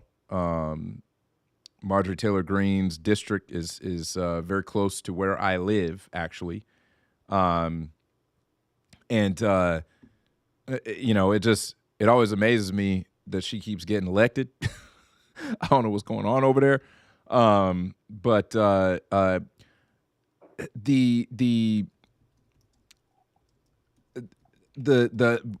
I've seen from her is just funny to me. It's funny to me because she'll pick these lines, right? Like she'll pick these things that she wants to go on. And it becomes evident she's just a politician. And I think that my personal opinion, when she got out of step with the Trump camp, when she stopped being in the inner circle, is when she started to turn on him. That's when she started to turn on him. And it's just politician stuff. She's like, oh, I ain't part of the gang no more. All right, I'll show you. And that's what she's doing. And yeah, I'm with you. I'm tired of politicians. So like Pritzker talking about, I want this, I don't want that. It's like, you know what, dude? If you cared about it, Trump wouldn't have to come do anything. If you cared about it, you would be in Brandon Johnson's face. You would need Trump to come say a dang thing to you. But you don't care about it. And then but acting like you do, talking about they're just going to instill fear in our citizens. Really? Bullcrap. No. It Bullcrap. is. Talk to the people in D.C. The people who in the hood in D.C. ain't mad. No. And they're not scared. The only people I see, listen, I'm gonna say something that's generally against my preferred lexicon, okay? I'm gonna say something that's generally against my preferred lexicon. But the only people I see out there protesting, the National Guard out there in D.C. cracking down on crime, all them people look pretty daggum gentrified, okay? They all look pretty gentrified. Oh yeah, Them people don't live in the hood. That's the Georgetown crowd. Absolutely. Yeah. They don't live in the hood. Absolutely. Yeah. It's a bunch of old white people. It's some young ones too. Probably some of them same people some same people out there flying, free Palestine banners and Palestinian flags and. I mean, all it's that some bull youngers crap. out there, but when I'm telling you, when you look at most of these crowds, they're older people. It's the hippie generation again. Boomers. Man. They just That's back right, out dude. Man. Yeah. Oh my gosh. I feel like we could do a whole episode on just like it took me a while to realize. I was like, wait a minute, man. A lot of the progressivism, the liberalism came from the boomer generation. And I'm not 100%. I'm typically not I'm not one of these cats out here who says, okay, boomer. Like, I always thought that was pretty disrespectful. I was raised to respect my elders. I'm very careful about, slinging stuff like that because one day I'm going to be in their spot. I ain't too far away from it, to be honest with you. I'm in my 40s, right? Like, one day I'm going to have, somebody from my kids' generation saying, okay, boomer to me. No, they're going to say, okay, millennial. Yeah, like, I'm already called a geriatric millennial or whatever, this bull crap. Listen, so I don't hurl that around, but I have made an observation. And I'm curious about your thoughts on this, man. I realize that a lot of these ideas and the eschewing of religion and the breakdown of the family, it was the boomers who were embracing this stuff, man. Everything goes back to the 1960s. Yes. And the revolutionary movements, the hippies, the free love generation, the sexual revolution, of course, civil rights movement, black liberation, feminist movement, all of these movements of liberation and freedom from the 60s shaped the next 60 years. Yeah. Right. And we're living in that. And what people don't realize was at the time, like the civil rights movement, it was a youth movement. It wasn't the older generation of that time. It wasn't the people, who were older and well established that were like leading these movements. It was the young people. Just like today, when you look at these movements on these college campuses and all this, it's the young people. It was no different in the 60s. Right. And so you have these new young people who feel like, as I always say, they rejected the ethics of those who came before them. Right. It was like, we know better, and now those revolutionary young people are now old. They're the boomers. Right. Right. And so, yeah, that's who we're dealing with. The people who led us through the 60s to this moment are the boomers. Yeah. They're the ones who changed everything, even the way we were parented and raised, right? Yeah. Everything became about sociology and psychology and all of this type of stuff, right? Now is what is gentle parenting. All of this stuff is just from the boomer generation, No, when the young people say okay boomer, they're typically talking about an older person, probably conservative, saying get off my lawn. That's literally not what they mean. Yeah, they're not talking to the progressive, blue-haired hippie, person. That's not what they're talking about, Right. But yeah, no, that generation messed us up. Agreed. I've had my thoughts on it. So how do we go from the greatest generation to the boomers? The World War II generation, we call them the greatest generation. How do we go from them to the boomers? How many fathers didn't come home? Yeah. How many fathers came home messed up? Yep. Right. That's exactly right. Exactly right. And that next generation of kids just ain't right. Yeah. They just weren't right. So that's been my theory on it. That's I have the exact same theory, is that generation went through some traumatic stuff. They went through the Depression, and they really did. They were right on. They came. They were really coming of age. They're probably born during the Depression, coming of age at the end of World War II, and it was just it was a rough time. It was a rough time. And they not everybody dealt with that well, you know.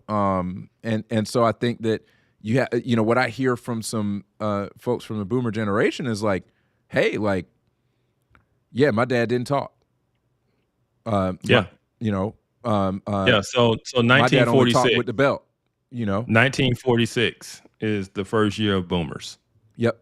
Right. So let's say 1965, you know, they're 19. That's right. You know. Yep. They in the free love movement. They out here embracing Marxism. You know, they smoking weed. They doing LSD. You know, Woodstock, all that stuff. That's the boomer generation. They embraced that pretty hard. And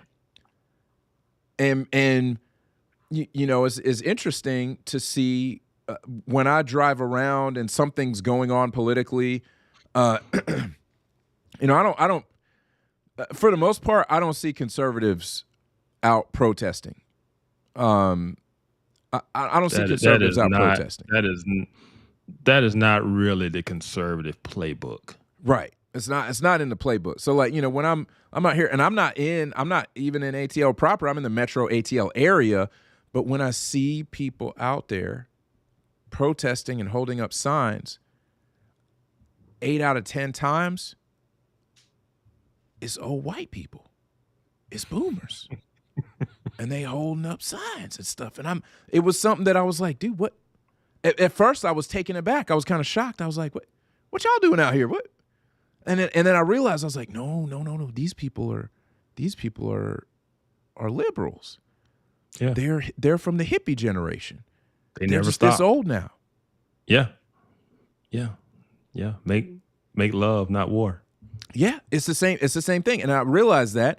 And dude, I am not kidding you. It has been a consistent thing. When something goes down that they feel they got to protest for, it's those folks who are the most faithful protesters. It's not to say when Trump started, you know, detaining people, ICE started coming in and getting people. It's not to say that I did not see a bunch of Latinos and Latinas out there.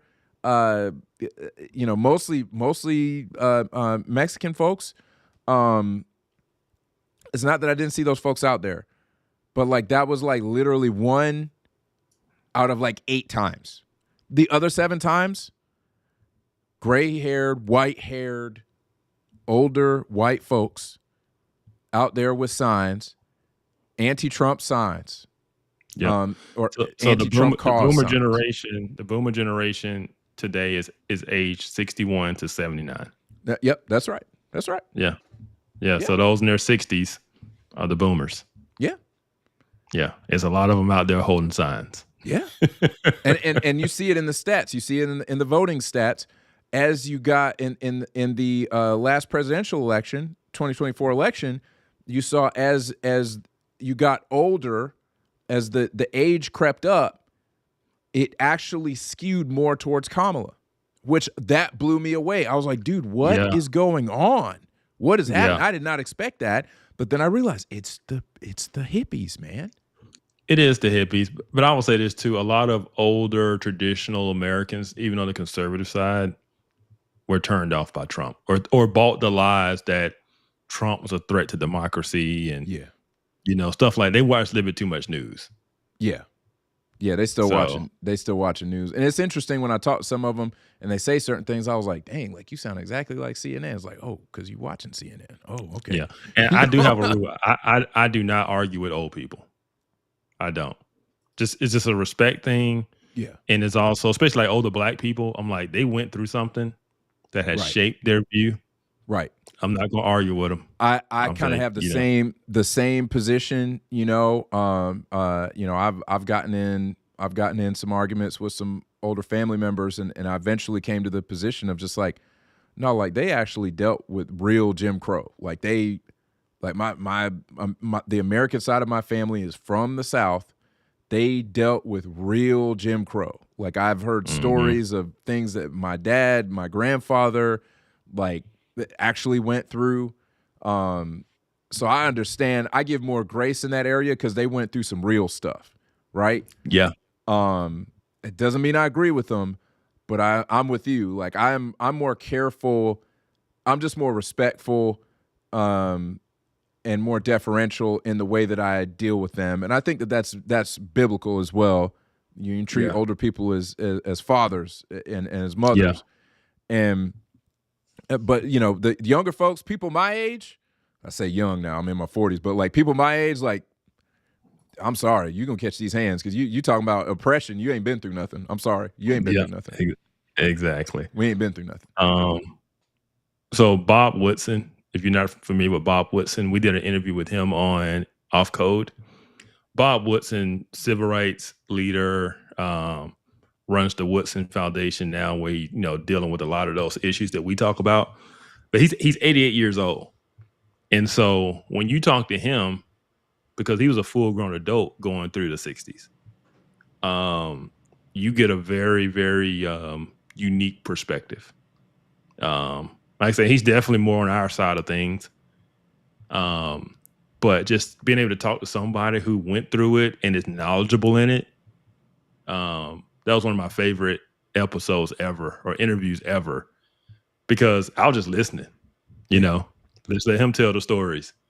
And so, there are a lot of people. So he's 88. So he's before the boomer generation. That is the generation that was key, because that generation is completely different than the boomer generation. They were raised in a very different culture and a very different ethic. Most of them, they didn't get swept up in the Marxism and the liberation movements. It's like it'll be like us now getting swept up in that stuff. Like, I'm too old, I'm too grown and old to be caught up in some movement. Right, like y'all drinking the movement Kool-Aid. I'm living real life, and I know what y'all talking about don't work. I got kids and bills, right? I ain't got time, right? And so that silent generation, the older generation, for those that are still around, like Thomas Sowell, right, like Bob Woodson, it is very interesting to talk to them, and because they've lived through such a transition. They've seen the world change so much. Yes. So yeah. Yeah, man, that's amazing. You should consider yourself privileged to have those conversations, man. And I appreciate you recording them for the rest of us. Yeah. Man, see, so I said I was supposed to go to the Heritage Foundation in a couple of weeks, for an event. And I was like, I'm not going to go. I got to take off 3 days of work just to go there for one day, because you got to drive up there. I got the event that day, and then the next day, fly or drive, come back the next. So 3 days, I'm like, no way, I'm not going to do it. But then I was like, man, Bob Woodson going to be there. I'm starting to think of like, I need to go. Man. Oh, man. Oh, man. I'm just saying, man. Dude, you are getting to be front row, and I love it, man. I love it. You're getting to be front row at some things that I really do believe are important. They're important stuff that I hope wind up changing the course of American history. And you're getting to be in some of those rooms, man. I think it's I'm one of them people, egging you on. You need to be up there, man. I mean, I'm excited about it. I do think Black conservatives are starting to gain their voice, because people are starting to realize, like, the whole race trope is just getting old. Yes, it don't provide answers, like the Al Sharptons of the world. People are starting to wake up and be like, wait a minute, it's lost its moral teeth. It's completely, it's almost completely lost its moral teeth. Yep, and I'm shocked that when I come and say some things in some pretty Black circles, I'm getting a lot of, yeah, you're right, type responses. Praise God. Instead of, now I'm getting some, so I told you about the one I had to respond to real quick before we started. Yeah, Kev was throwing hands all the way up until we went live. He's like, wait a minute, hold on. the vast majority, I'm telling you, people starting to wake up. That's awesome. Right? People starting to realize, like, no, this is about accountability. This is about us. That whole narrative about white supremacy and racism and oppression is the reason that, it has never been ground truth. It has never made sense for anyone who spent any time in the inner city. I'm so glad to hear that. Man, I'm so glad to hear that. And so, yeah, folks like, nah, man, we got to do better.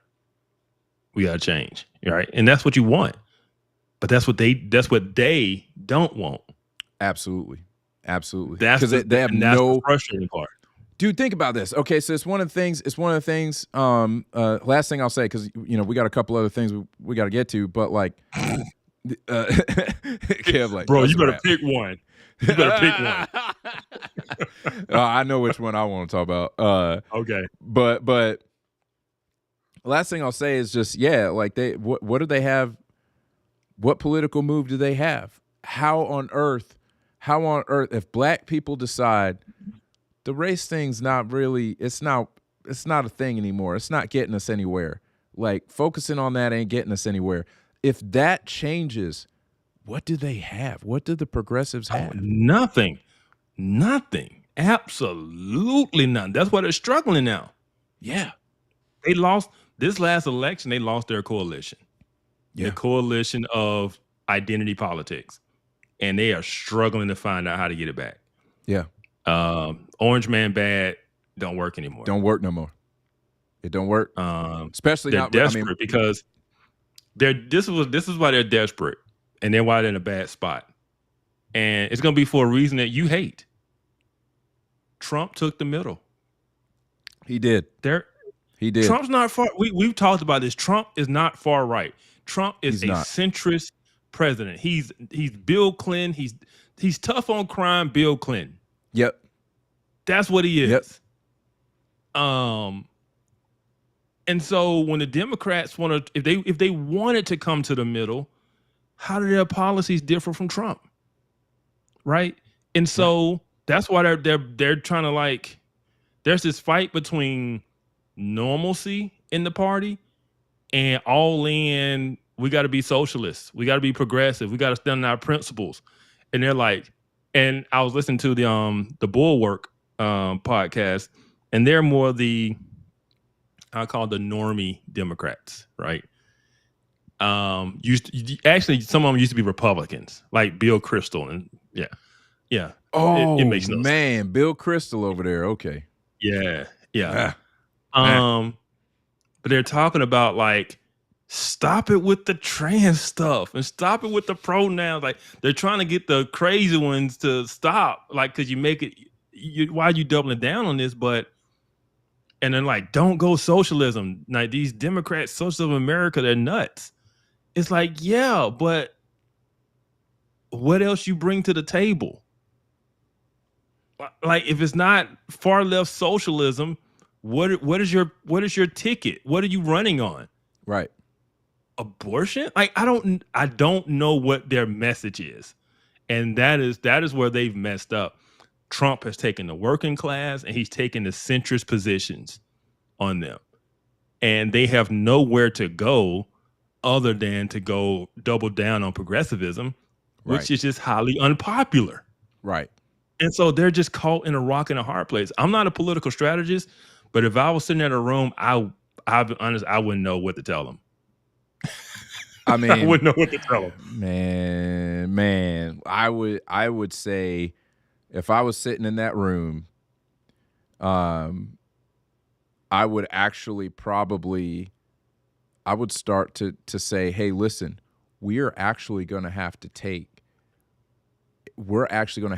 some things that would be considered more right-wing positions. We're going to have to be pro-business. We're going to have to start being pro-business. We're going to have to actually have a more diverse ticket, because the interesting thing, the last several presidential elections, if you look at the actual stage, it's been the Republicans who have been way, way, way more diverse than the Democrats. They're the ones pushing diversity. Republicans aren't pushing diversity, but we are more diverse. straight up. That is Like, true. It is. Dude, they are so beholden to the progressive NGOs and where the money comes from. Yeah. And these Yeah. rich billionaires. There's no way they're going to abandon their socialist and progressive causes. They're just not, Yeah. because then you don't get the money. Yeah. Yeah. So Yeah. that's why they keep doubling down on the alphabet stuff.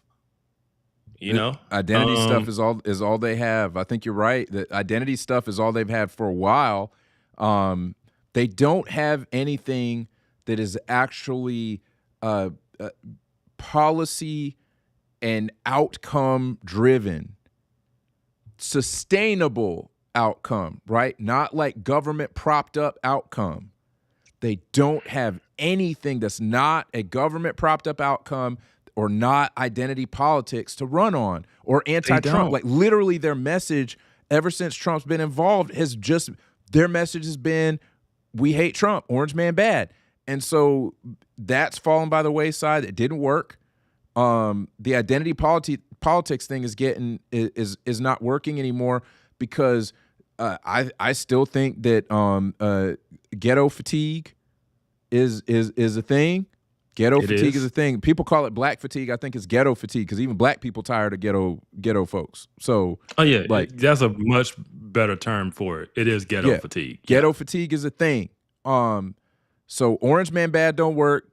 Ghetto fatigue is set in. So you trying to like pull a Brandon Johnson is not gonna work nationally, okay?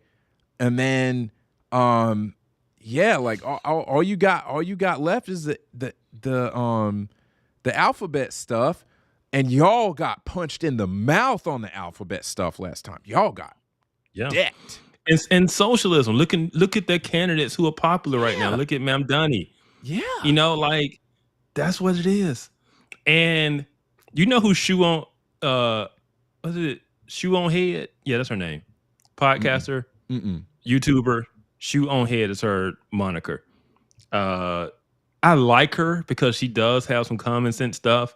Like she's always going at the Dems. I mean, but she's a progressive. Yeah. But she's always calling out the Dems like, this is why you're losing men because of stuff like this. And it's just basic stuff, right? Yeah. But at the same time, I don't agree with her because she just wants them to be more progressive, right? She's just like, you need to just double down on, universal health care and, stuff like that. So I don't agree with her and her strategy, but she does a very good job of like calling them out on just the crazy, right? Yeah. And so there are voices out there, but they all seem to want them to go further left. And I just don't think that is a winning strategy. That's what I was laughing earlier. Yeah. The hot sauce. Hillary was trying to pull out the hot sauce, and the identity politics thing, man, just it don't work no more. Praise God, it don't work. It don't. It works with certain groups, right? It works with certain groups. Black women. Yep. I was stuttering over it because I didn't want to say it out loud. But black women are still the most, almost monolithic voter for Democrats. Monolithic. I think it's like literally like 98% of black women vote Democrat. And so, yeah, man, I want to see some change there.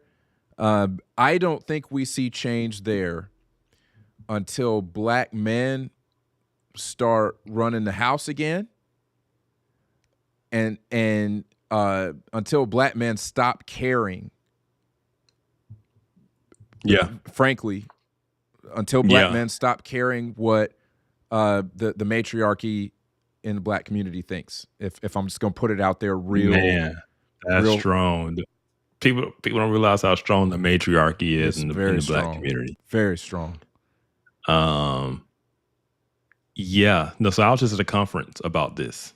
It was a conference on the black family, and I was talking to this one guy, and he just telling me like his story. He was like, man, before I came to this church, to this, he's like, he said, I went from an orphan to a patriarch. So he's got like 6 kids now, like him and his wife. Like, so he has his whole family. He's like, I was an orphan. I grew up an orphan alone. He said, now I have a family. I'm a man. I lead my family. Completely different, trajectory than what his life was. His kids going to be totally different. And we just need a whole lot more of that. We do. But I don't know how to bring Black women to reality. Now, I know we're just not going to turn into a Kevin Samuels episode. but I don't know how to bring Black women down to reality. Yeah. To where they are willing to let men be men and not try to run men. I don't think it's a thing you can't. I don't think it's a thing you cannot do it rhetorically. You can't. I've tried. It cannot be done rhetorically. It can only be done through action. Black women have to feel safe. They have to feel like Black men can be trusted, like Black men are going to be the fathers and husbands that they're supposed to be. Marriage has to come back in style. Black masculinity has to come back in style. It is not going to happen through rhetoric. It is only the rhetoric has to be pointed at the Black man. It cannot be pointed at the Black woman because it's not going to work. I get it. Yeah, you're right. But it's just one of those things of they don't value fathers and husbands above all else. Right. They value their independence and their quote unquote happiness. And this is the thing, they make more money than Black men. So they don't need the Black man for the income support. So they think I can raise my kid by myself. Yep. And so they leave the man because financially they make more money. I don't know how to change that to where they value the fact that their kid needs a father. Right. And it's not just about them. So that goes to another point. The Black man has to become a godly man. Oh, facts. The Black man has to become a godly man because that's the position that says it doesn't matter who's making the money, who's making the most money. This is fundamentally necessary to the way that humans are supposed to be ordered. That's the only. The Black man has to become a godly man. You're so right. Okay. So this is where we're getting to the root causes. What church does he go to get discipled to be that? It is not going to be. I'm sorry. I'm going to say this junk. I'm going to have to stand on business and say this. They're not going to look like you. The vast majority. You're right. Like I say, I was just at an event of Black churches talking about the Black family. I know these churches exist. They are just few and far between. The vast majority of the churches that you find out there are not going to disciple you to be a godly man based on biblical principles and values. They're just not. I'm not saying it don't exist. I said the root cause. That is the downfall of the community. The downfall of the Black community is the downfall of the Black church. I'm finna go on my little rant real quick. The civil rights movement fundamentally changed the role of the church. It went from spiritual matters, evangelizing, discipling people to live godly lives in righteousness, regardless of your circumstances, to a political activist machine. It was transformed from what it was meant to be to today, where it only cares about politics, voting, and activism. Because that is the way to liberation. That is the way to justice and all of these things that they think the church is supposed to be about, but it's been perverted. And in doing so, they stopped discipling people. They stopped preaching the gospel. They stopped reaching out, to the community. And now it's all about whatever the Democrat Party wants them to be about. And we got to go out and vote. That's all it is. And so that's the frustrating part. That is the frustrating part. That's the part we can't talk about. But the failures of the Black church is why the Black community looks the way it looks today. You know, because there's no one holding anyone accountable. There's no more moral standard. It is we praise single mothers as if they're God's gift to the world, right? And no one ever asked, why did you leave your husband? Or why do you have 5 kids with 4 different baby daddies? Like, those are the things back in the day, the church would have been in someone's face going like, nah, you're not going to live like this. The older women would have been like, no, baby, you ain't going to live like this. That's gone. Our grandmothers are gone. This generation, they just do what they want to do. The sexual revolution completely wrecked the Black community, right? The Black exploitation era, talking about Shaft, Foxy Brown, all of those types of movies where all of a sudden it was cool to be a pimp. It was cool to be a promiscuous woman, right? Yeah, that's what we got. That is what we got. And so it's so layered, and like I said, we can look at policy and social and cultural, but at the end of the day, it comes down to spiritual. The Black community lost its way spiritually, and we are in the situation we're in now, not because we need reparations, but because we need to go back to where we left, which is biblical Christian values. So, man, bars. I mean, that's just what it comes back to. I know this is we talk politics on here, but that's what it comes back to. Yeah, I mean, like anybody who thinks that that politics exists in a vacuum. Again, go back and watch the Worldview episode with Joe Miller. But anybody who thinks that politics exists in a vacuum, you are susceptible to being deceived, because it does not exist in a vacuum. It is downstream of worldview. You essentially have worldview, you have culture, and politics, right? Like, if you want to look at it the other way, worldview is fundamental, it's foundational. Then you have culture. Politics sits on top. You are not going to deal with some of these issues that Kevin just made excellent points. You're not going to deal with some of these issues until you get down to the worldview level, get down to the foundational level. You're not going to get real solutions, real long-term solutions until you deal with that. And so I fully agree with you. And I think that the problem that we have is unfortunately mostly in the pulpit, in my opinion. It's mostly it is. It is.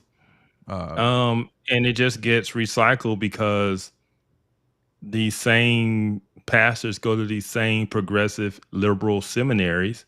Yep. And they come out with the same liberation theology, a social gospel worldview. Yep. And that's what they're preaching every Sunday. And infected by that MLK theology. Absolutely. That James Cone. Man. Yeah. That's why I get in trouble. But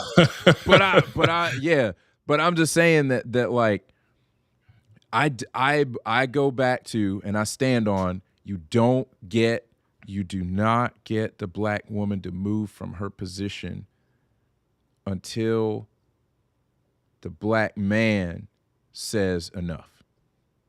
Until the Black man says enough, and he starts walking according to truth, walking with God, and everything else gets in line. I don't think the Black woman moves. I don't think she moves, because I think you're right. No, you're caught up in the Marxist ideology, the communal Marxist ideology, and I am not making the argument that if things were just more safe for Black women, they wouldn't take this this position, which I'll flat out say that I think that a lot of that position is sinful. I'm not saying that that, oh, if things were just better, they wouldn't take that position. I think that there is a fundamental, there are fundamentally wrong things that are desired there that make that position attractive. Fundamentally sinful desires that make that position attractive. However, I do think that it is a response, and it is a response to black man's lack of leadership coming out of the movement from the 60s. Absolutely. Absolutely. And this is what I'll say. This is probably, outside of my civil rights movement take, this is probably my most controversial take because it's taboo in our culture today. And even some of the people in our chat right now might cringe a little bit when I say this because we've been trained to think that this is a bad thing. We have got to return to a patriarchal society. Yep. We just have to.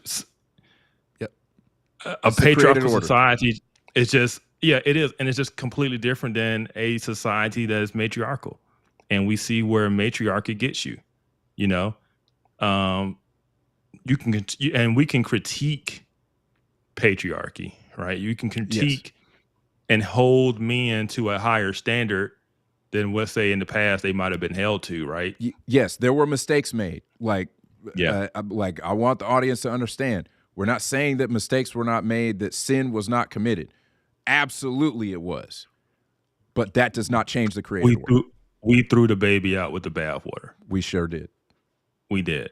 And until we return to it, I'm going to be honest, the whole 50-50 thing, it doesn't exist. It's not It real. just doesn't work. Not And it real. doesn't exist.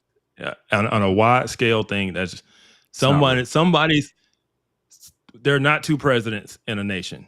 There are not two kings in a kingdom. Nope. There are not two chiefs in a tribe. Nope. There are not two CEOs in a company. They're not anything, but we think the family can run that way. No, it was never meant to run that way. Any organization that I see who has co-chairs or co-CEOs, the immediate thing that I'm like, oh, weak leadership. Yep. Weak. 100%. Feminized.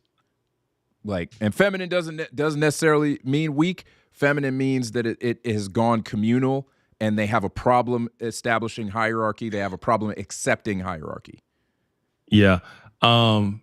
Speaking of feminized things, you see the change the CEO made to the little game at Cracker Barrel, the little game where you move the pieces around. What should you know? Because on there it was very degrading. Like if you left like 3 or more, it's like you're an idiot, right? It was like if you leave 5, like you're a little slow. Like it was like these little slights at you, depending on how well or how bad you did in the game. She took all of that out, and it was all just like nice things, like, oh, try harder next time. Like it was like, and the thing is, it was a woman who posted it, and she was like, a woman did this.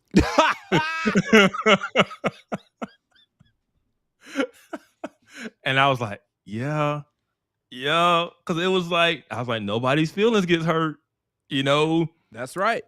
No, there's no hierarchy. There's no and I think that like that is one thing you notice about, and it's been studied, it's been observed that women, the way that they relate to each other tends to be more communal. It tends to they have women tend to have a problem with establishing authority structures and hierarchy, etc. And so I've witnessed that. Yeah. Yeah. It is a general truth. I've seen that. I've seen women in relationships who are friends struggle with hierarchy and the idea that someone needs to be in charge. Yes, absolutely. Yeah. Yes. And that's one of the things that it's not always pretty. It's not always pretty the way that men establish it, but it gets established. Yeah. It winds up getting established. Somebody always winds up being recognized as the leader. Generally that man has to earn it. He has to earn the respect of the other men, and the other men are like, okay, this is the guy, and we're going to make it. We're not going to make it unless we recognize that somebody has to be able to take orders, and this guy earned the spot. He earned the right to be able to give the orders. And the moment that dude is not earning sitting in the big chair, he will be ousted. The moment he don't earn that no more, I'm not saying there won't be no grace, but that dude will be out. He will be out. Yeah. And I've seen in pretty much every male friend group, there is a recognition of the dude who deserves to have the big chair. Yeah. And it has to be earned. And sometimes you're going to have to challenge. You're going to have to deal with being challenged in order to get the big chair. But the hierarchy is established. And once the hierarchy is established, we understand, hey, this is how stuff gets done. Yeah. This is my job. I might not be the captain. I might be the dude who's the support. I might be the sniper. I'm not the captain, I'm the sniper. And I'm going to be the best daggum sniper you've ever seen. But I recognize that I'm not the captain, and I'm okay with that. Yeah. Yeah. No, it's just different. Like, especially when you become a parent, you start seeing it in your kids. It's just, you just realize that we say boys and girls are different all the time in parenting. Yeah, because men and women are different. Yes. You know, and that's not a bad thing. No. You know, and both are needed, right? So like in parenting, my wife is going to be way more comforting and nurturing, and you know, and I'm way more of, you're okay. Yeah. You got it. Go, you know, and kids need both of those things. They do. Right? They do. In a matriarchal society, and I'm just going to say this. I'm just going to say to the black community, because it's the close thing I know. When you have a matriarchal society where a bunch of women, single mothers, are raising families, the boys are overly nurtured. Yes. They're overly babied. Yes. Yes. Because there is no man around to say he's okay. He fell and scraped his knee. Get up. You're all right. Get up. Man Mom up. runs out there. Yep. Mom runs out there, pick him up, hold him. You're like, you need that balance. Yeah, there are times where the young boy needs nurturing, right? Yes. He needs his mom. But when you take fathers away, and it's just babying and nurturing, and that's why you get grown men who are still children, because their mothers have never forced them to grow up, because they have babied them, because they love them. But they babied them their whole lives. And now he's 20-something years old, and he doesn't know how to do anything for himself because his mama has taken care of him his whole life. He don't have no control over his emotions. And now we want to say, go be a husband, go be a leader. He has no idea how to do that. And now he's looking for a girl just to be his new mom. He doesn't know how to suffer. He doesn't know how to take a hit. He doesn't know how to control his emotions when somebody's disrespecting him. He don't know how to do any of that stuff. And so the world is going to eat him alive. And now all of a sudden a woman's got to step into that role. And what does that do? It causes a woman to try to act masculine. It causes a woman to try to come up with solutions to fill the void. Hence the problem that we have with the way that most black females view the world right now in America. It's an American thing. It's an American problem. And this is why I say we have to go back to a patriarchal society. Because if you want young boys to be raised to be men and to be leaders, that is what they're going to be. Yeah. Right?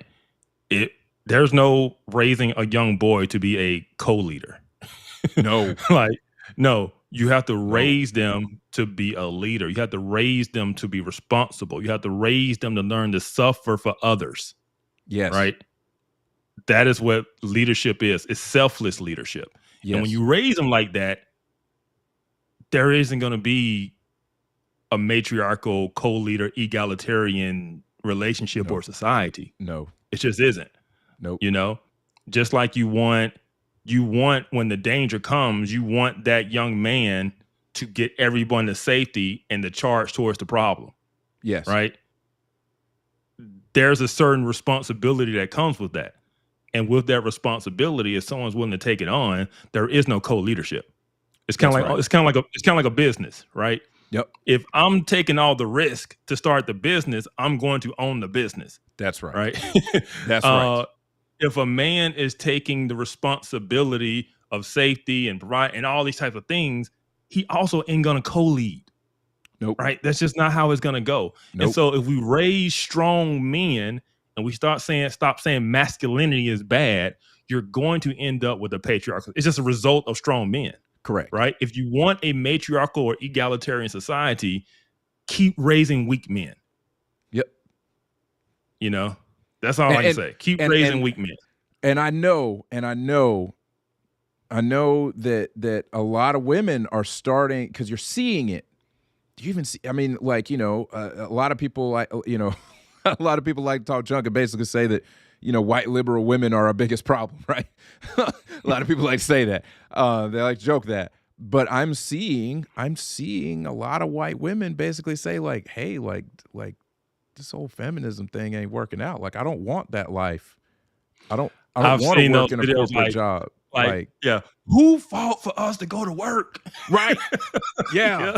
Like, I've seen some of those meltdowns. Yeah. And they're basically like, yo, tell that heifer to shut up. Like, whoever it was.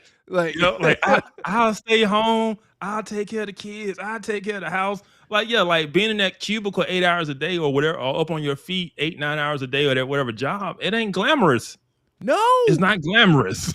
and that's it goes back to the point that you made about being willing to suffer for others. Most men are not doing jobs that they like. Most men ain't doing jobs that they like.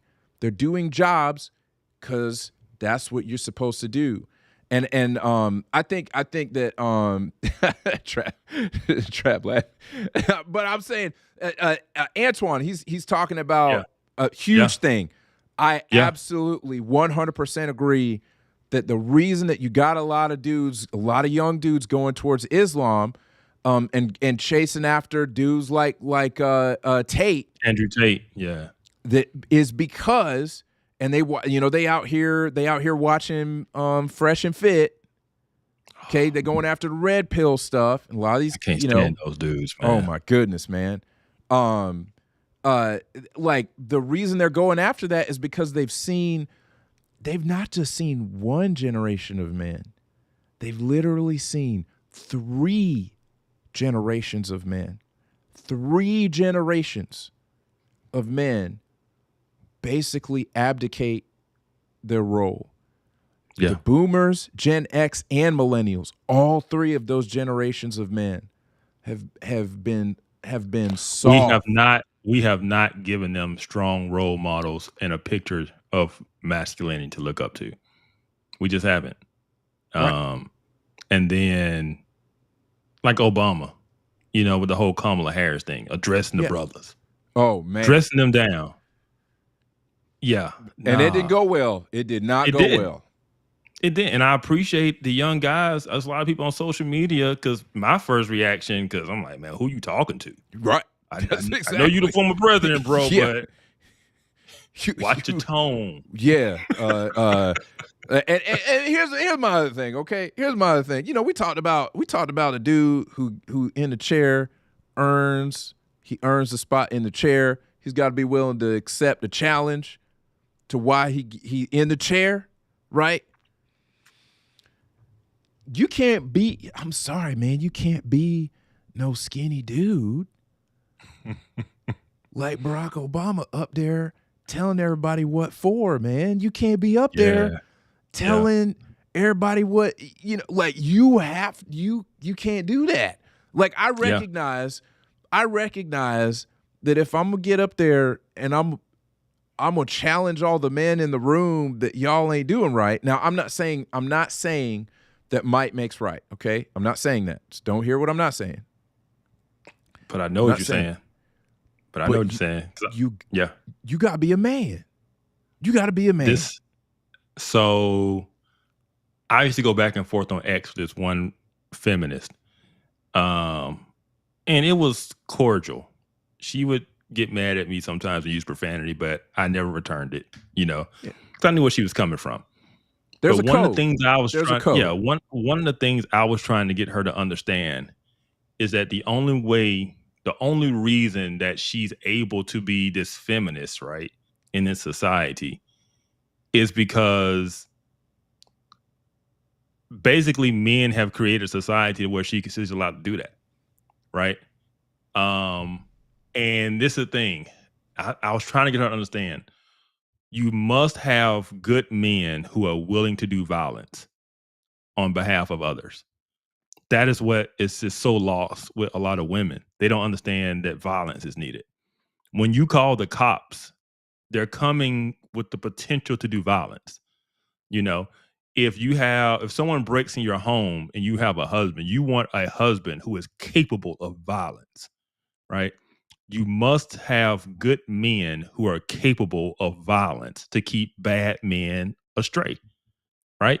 That's it. Like this idea that it's just naturally safe that you walk down the street just because. No, it took strong men. It took good men who are willing to do violence to make those streets safe, right?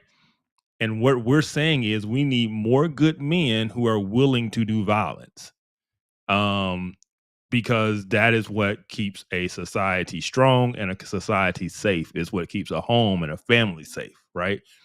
If someone come in my house, they get violence, right? I'm going to commit extreme acts of violence for my family, right? And I'm not going to think twice about it, and I'm going to go to sleep just fine, right? You need that in society. That is masculinity, and it ain't toxic. Right. That's and right. if you don't understand the nature of the world and the nature of man, then you don't understand that. That's right. Right. So that's so well said. I mean, I was trying to find there's a drawing that like has been passed around on X, basically showing the kind of like the women in a village or in a city or whatever living in safety, and they are not as aware of the fact that they get to live in that safety because the men fight the monsters on the outside. The men build the structure that keeps the monsters out. The walls that get built to keep the monsters out, the men generally build it. The men do the violence. The men put themselves in harm's way so that they can live in safety. And essentially what we've had in Western society is hard men who knew how to do violence and suffer for others, did it so well that we have lived in relative safety for decades and decades, to the point that people have forgotten what the world is really like, especially in the West. I always butcher it up. Hard times create strong men. Strong men create good times. Good times create weak men. Weak men create hard times. And it's just a cycle. I saw somebody modify that recently. I saw somebody modify it and said, hard times create strong men. Strong men create good times. Good times create white liberal women. White liberal women create bad times. I'm like, daggone, man. Oh man. And I laughed at it. But I mean, it is there is some truth to it. We laugh because it's there's some truth to it. We're not putting it all on white liberal women, okay? We're not putting it all on y'all, okay? But we need y'all to come up off that. We need y'all to come up off it. I'm just saying, like there's a level of safety that people have lived in so long that they forgot that there's real monsters out there. Exactly. And that's what I talk about that all the time in terms of like just the stuff we deal with, right? The stuff we worry about and talk about, like the pronoun stuff. I'm like, you can only cry about not being recognized as your furry pronoun when you live in a society with no real issues. That's right. That's like when your stomach is full Yeah. and there's shelter over your head and things are good, you can whine and cry about your pronouns. It's the only way. Right. It's the only way that can happen. You ain't thinking about no pronouns when you hungry. Okay. No. You ain't think about pronouns when you hungry. Or war is at your doorstep, or danger, like pronouns out the window. Pronouns out the window. Okay. Like yeah, you're exactly right. And that's what I'm saying is like people need to be reminded. I'm not wishing for something to happen. Okay. I'm not wishing for something to happen because I would like, I've noticed that you get to build in peacetime. You don't really get to build in wartime so much. You're trying to survive. You're trying to fight off a threat. You don't get to build. You're defending in wartime.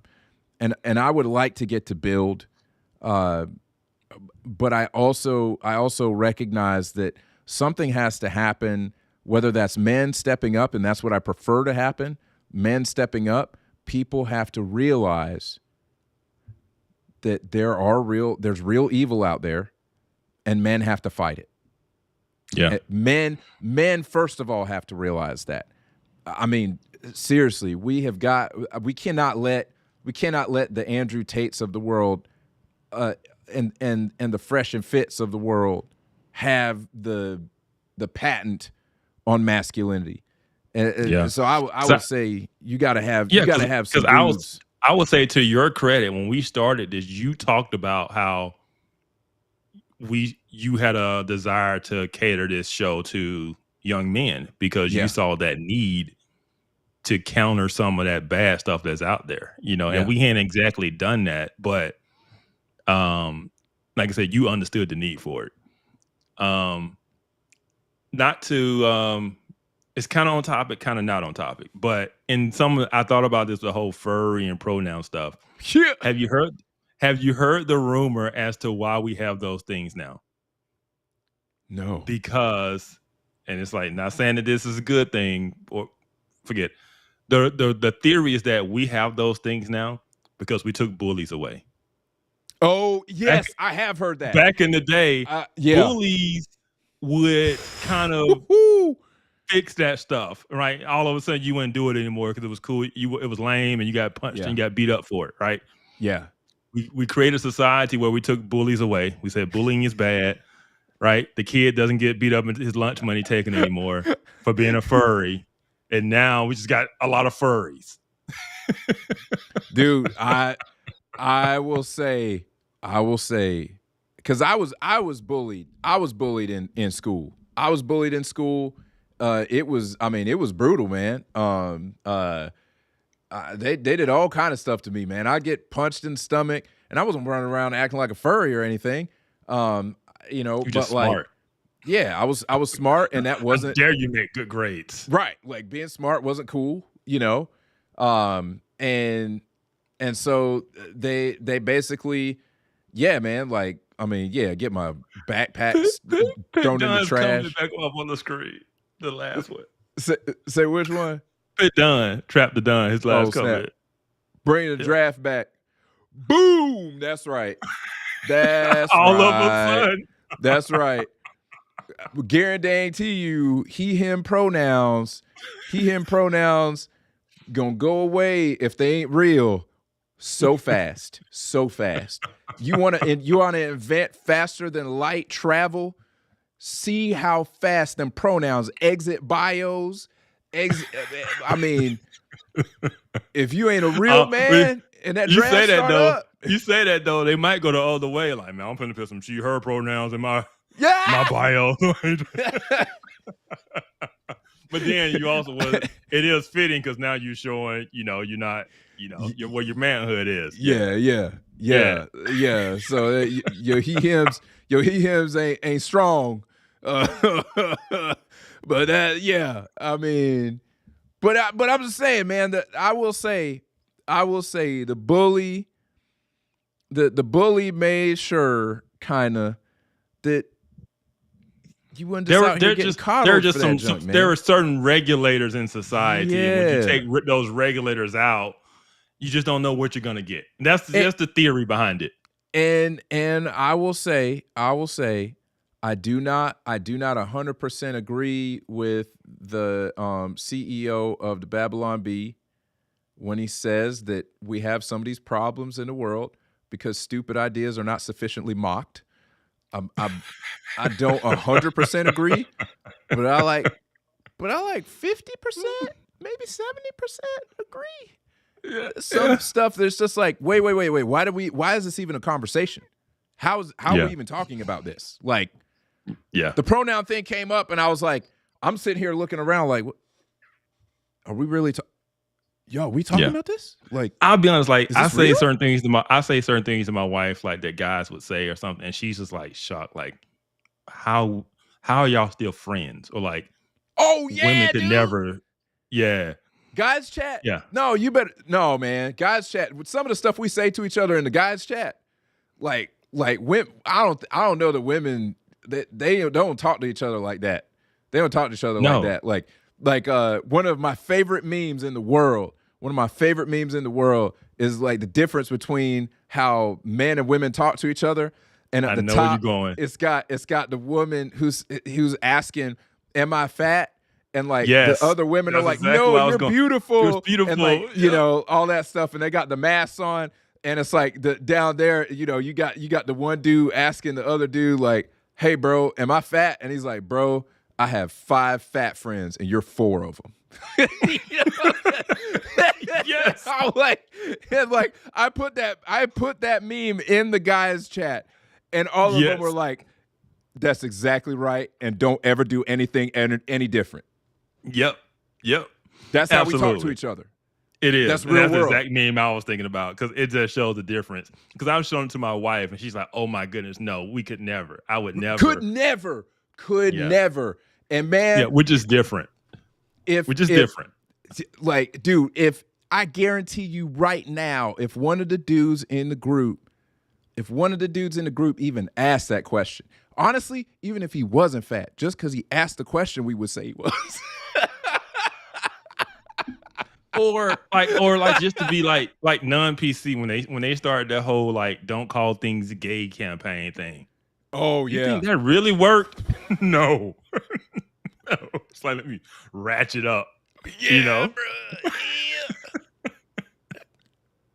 bro, yeah. I'm like, I'm just saying, man. Like, what's his face?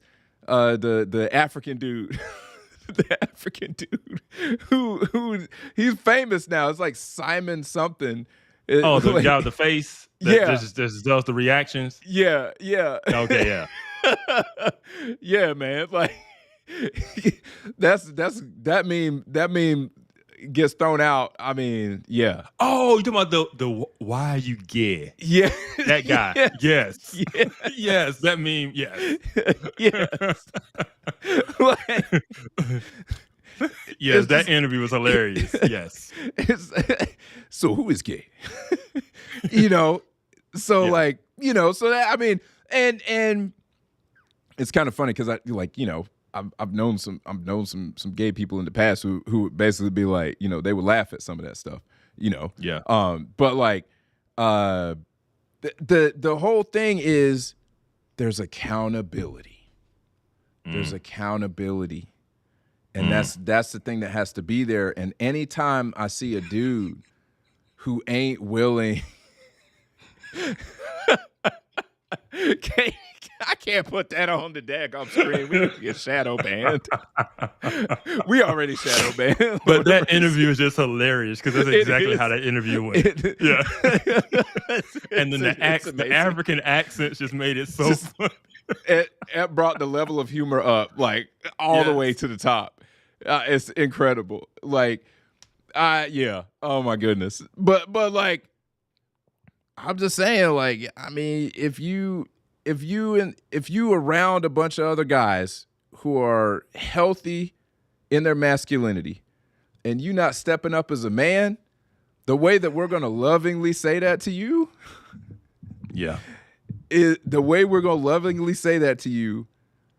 is some people would call it bullying.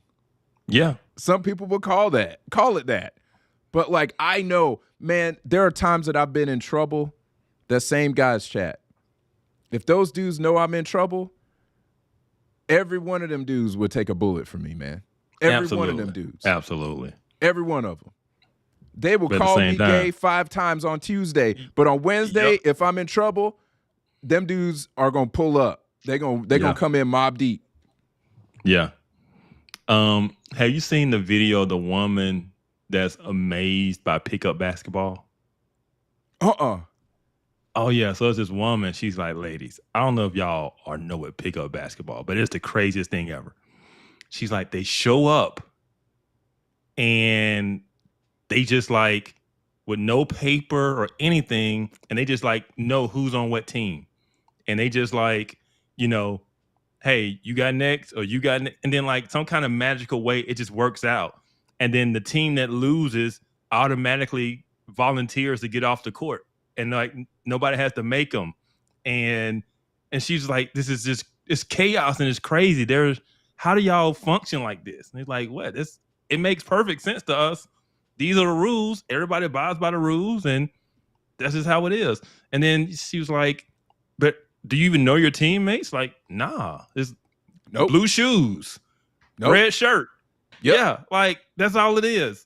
Like you play basketball with guys forever, never know their name. And she just like the concept of that. She's like, my brain just does it. I can't that is chaos. Yeah. And we're like, no, that's completely organized, and we run. That's how it all. And no matter where you go, it's the same. Yeah. No matter where you go, that's it's the same rules. It's the same, Yeah. And she was like, yeah. And then like sometimes like somebody will leave their ball because they have to leave, and then like the next day it's there again, and they're playing with like, yeah. It's like this system of trust and these system of rules that are just known but not spoken, not written down. You just know them. There's a code. And yeah, it's a code. That's the word I was looking for. It is just a code, and it is probably the most guy thing ever. Because to me, when I watched the video, because my wife showed it to me, I'm like, yeah, she's right on everything, but that is just so normal to me. I never thought it was special or different. Yeah, right? Because to a guy, like there's just certain things that like I was never good at pickup basketball, but it's not weird to me that happens, right? Because I've been there, right? Like I've been on the court. Like it's how it works. Like, but it's the code, man. There's a pecking order that like you got to prove your worth, like, and you understand that if you're gonna do something, if you're gonna cross a dude, that's one of the things that's different. Jordan Peterson said it. He said it very well. He said it very well. He said that among men, there was always the understanding that with any disagreement, there is the possibility of violence. Yes. And so with men, there's always a level that there's a place you don't take it to unless you are prepared for violence. And it is different from the way that females relate to each other. Now, in the hood, in the country, I've seen some women just start throwing hands, right? I've been in school, been at public school. I've seen women throw hands, right? But in general, violence from women is more social and passive aggressive. It's reputation destruction, gossip, slander. It's more that as opposed to throwing hands. And so there is this understanding among men that if you gonna go to a certain place, if your mouth runs a certain way, you're making a decision. You're basically signaling, I am prepared to throw hands. So there have been times where I was not prepared to throw hands, but I was with family members that don't understand that. And and they're doing the talking. I'm like, hey, calm down. Be quiet. Shut up. I don't feel like fighting today. You're just trying to hoop. Because you just know if it gets to a certain point, this family, I gotta throw hands. If they start throwing hands, I gotta throw hands. That's just the rules, right? I've had to leave a court because real violence was gonna take place. That's right. Yes. Right. You just like dudes were gonna go pop the trunk. if someone goes to their car, leave. Or if 100%. someone leaves, you leave. Don't be there when they come back. That's right. There are just certain, and so yeah, I've been in all of those situations where the threat of violence is always there, and you measure your tone and how you interact with one another based on the fact of whether or not you're willing to go to that level of violence. Correct. And most of the time, the answer is no. And Right. so you keep it to a certain level. But I know everybody ain't sane. That's what I would Correct. say about some people, that they don't understand those lines, or you get two people who don't understand those lines, and next thing you know it's Chicago. Right. And I mean, I think that a lot of these cats and other, I'm not the first person to say this actually.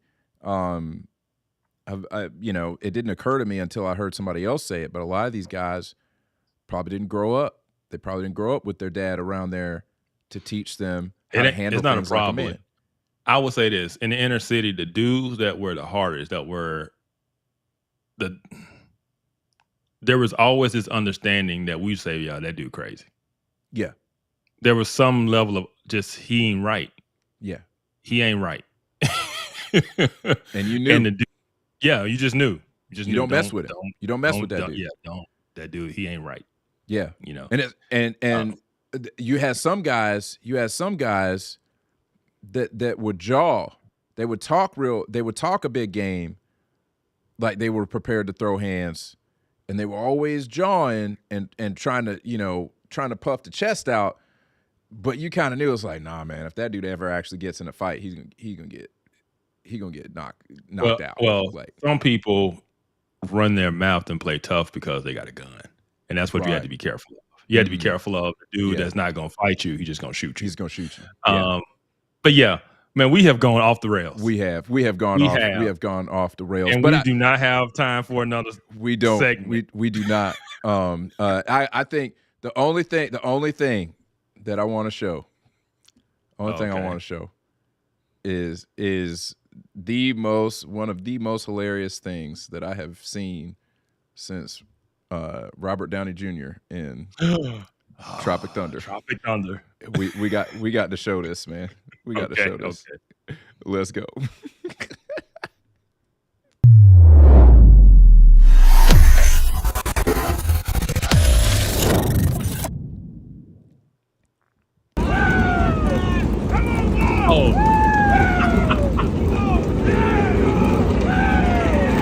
Here's the love. Here's the honor. If you can't come in her, come on her.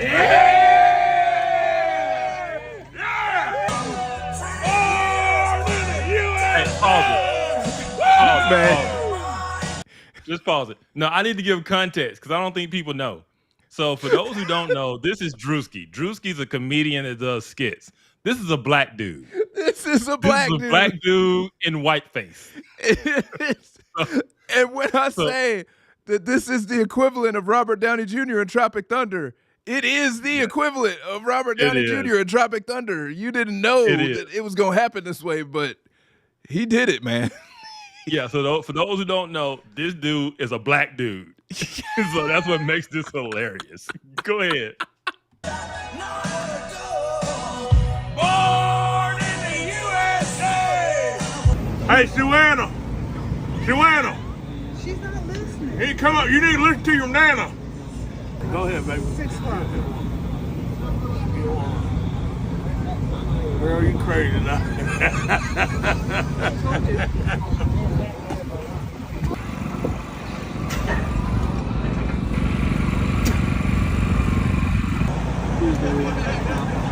That makeup job. Hey, me, Ma.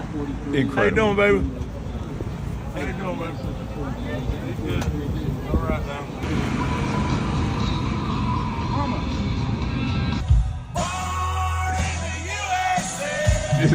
This is crazy. This is crazy. Hey, you lost, boy? He wrong for this. Going to the race. He wrong. Race. NASCAR race. You going to NASCAR? Yes, sir. A little bit. You ain't lost, is you? No, I'm good. I'm going to the race, sir. Sure about that? Yes, sir. Find something safe to do, boy. He wrong for that. If liquor don't kill us, pussy must. This dude.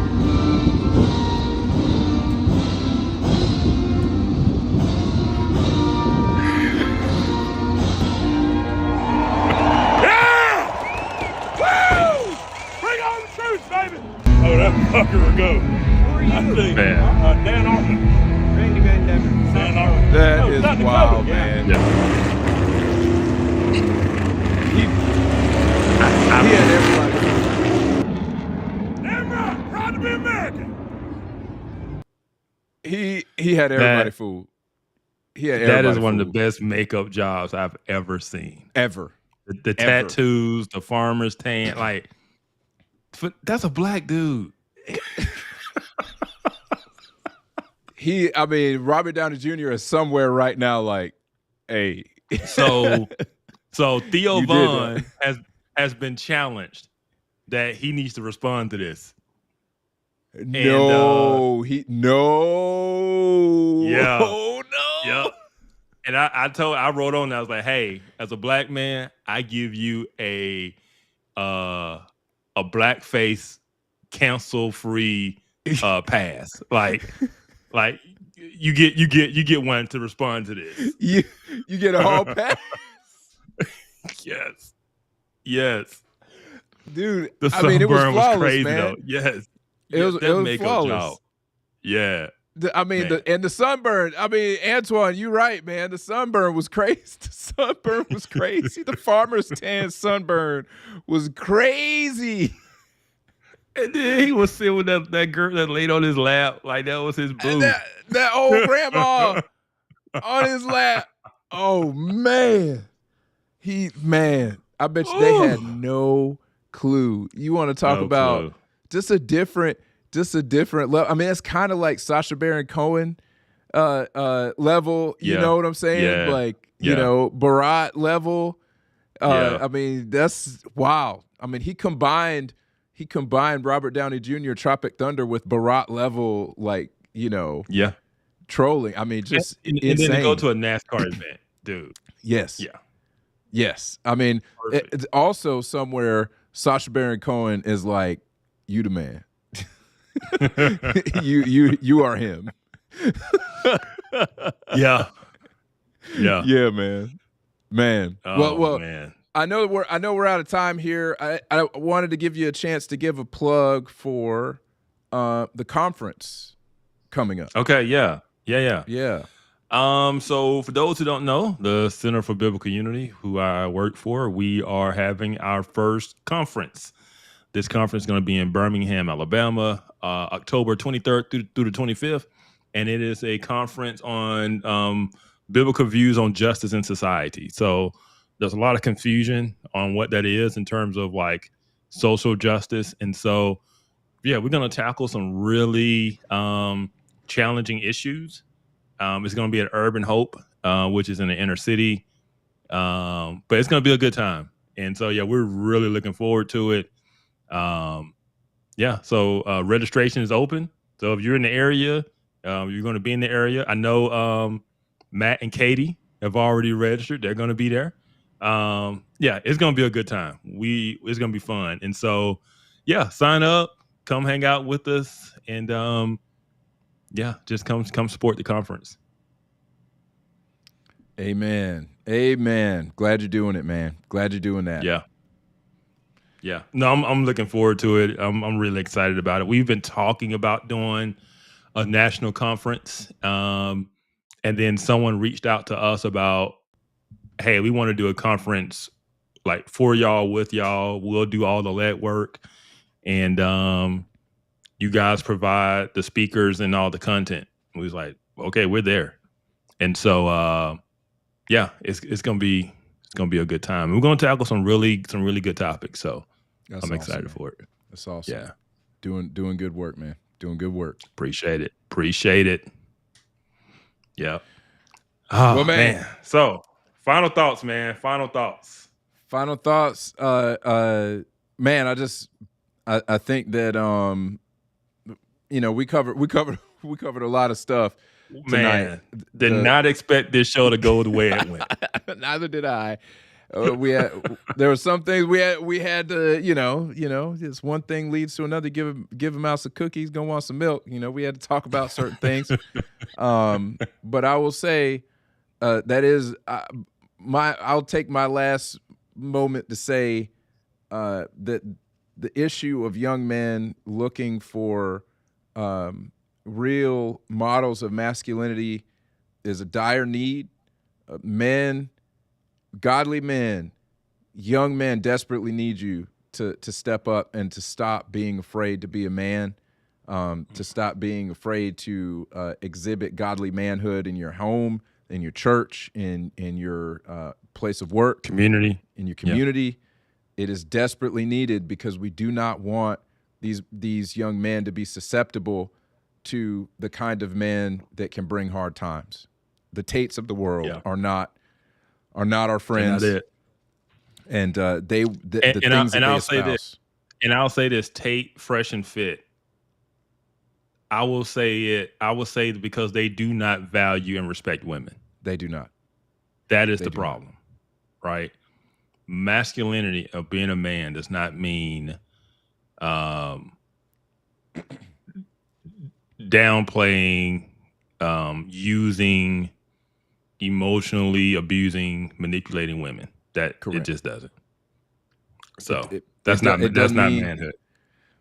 Yeah, because you a man and you trying to be a high value man. Let me tell you something. You get to what is considered a high value man. That's not licensed to go and be with whatever women you want.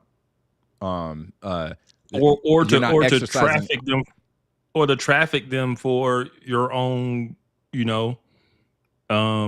monetary gain. Correct. Yeah. And so some of those guys' views on stuff are really some of those views are from Islam. Some of those views come from Islamic culture. And say what you will, that is the culture that is the culture that their figures in the Quran passed down. Yeah. That's the women are not property. Right. That's exactly right. Women are not property. You are not exercising options. If you step out on your wife just because you're a quote unquote high value man, no, you have sinned against God. You have sinned against God. You've sinned against your wife. You sinned against your kids. A lot of people like to say, oh, if there was infidelity, the sin, that's handled between the mom and the dad. That ain't got nothing to do with the kids. Wrong. You have sinned against your children. So that's my final word. Be a man. The world desperately needs you to be a man. Yeah. Be a godly man. Man up. Man up. Man, this was a good show. It was very more free flowing than we had planned. But it was good. I thought the discussion we had was well needed. Even the road it went down that we weren't expecting. So right. So yeah, man, let's get out of here. Let's hit that music and let's sign off. But before we do, I want to thank the chat. We got the best chat in the whole YouTube streets. We appreciate y'all's support. Please like, subscribe, tell a friend. Check out Devin over at Podium Studios. They're doing great work. Turnkey podcast and video production. But hey, stay informed. Stay informed, folks. See you next week.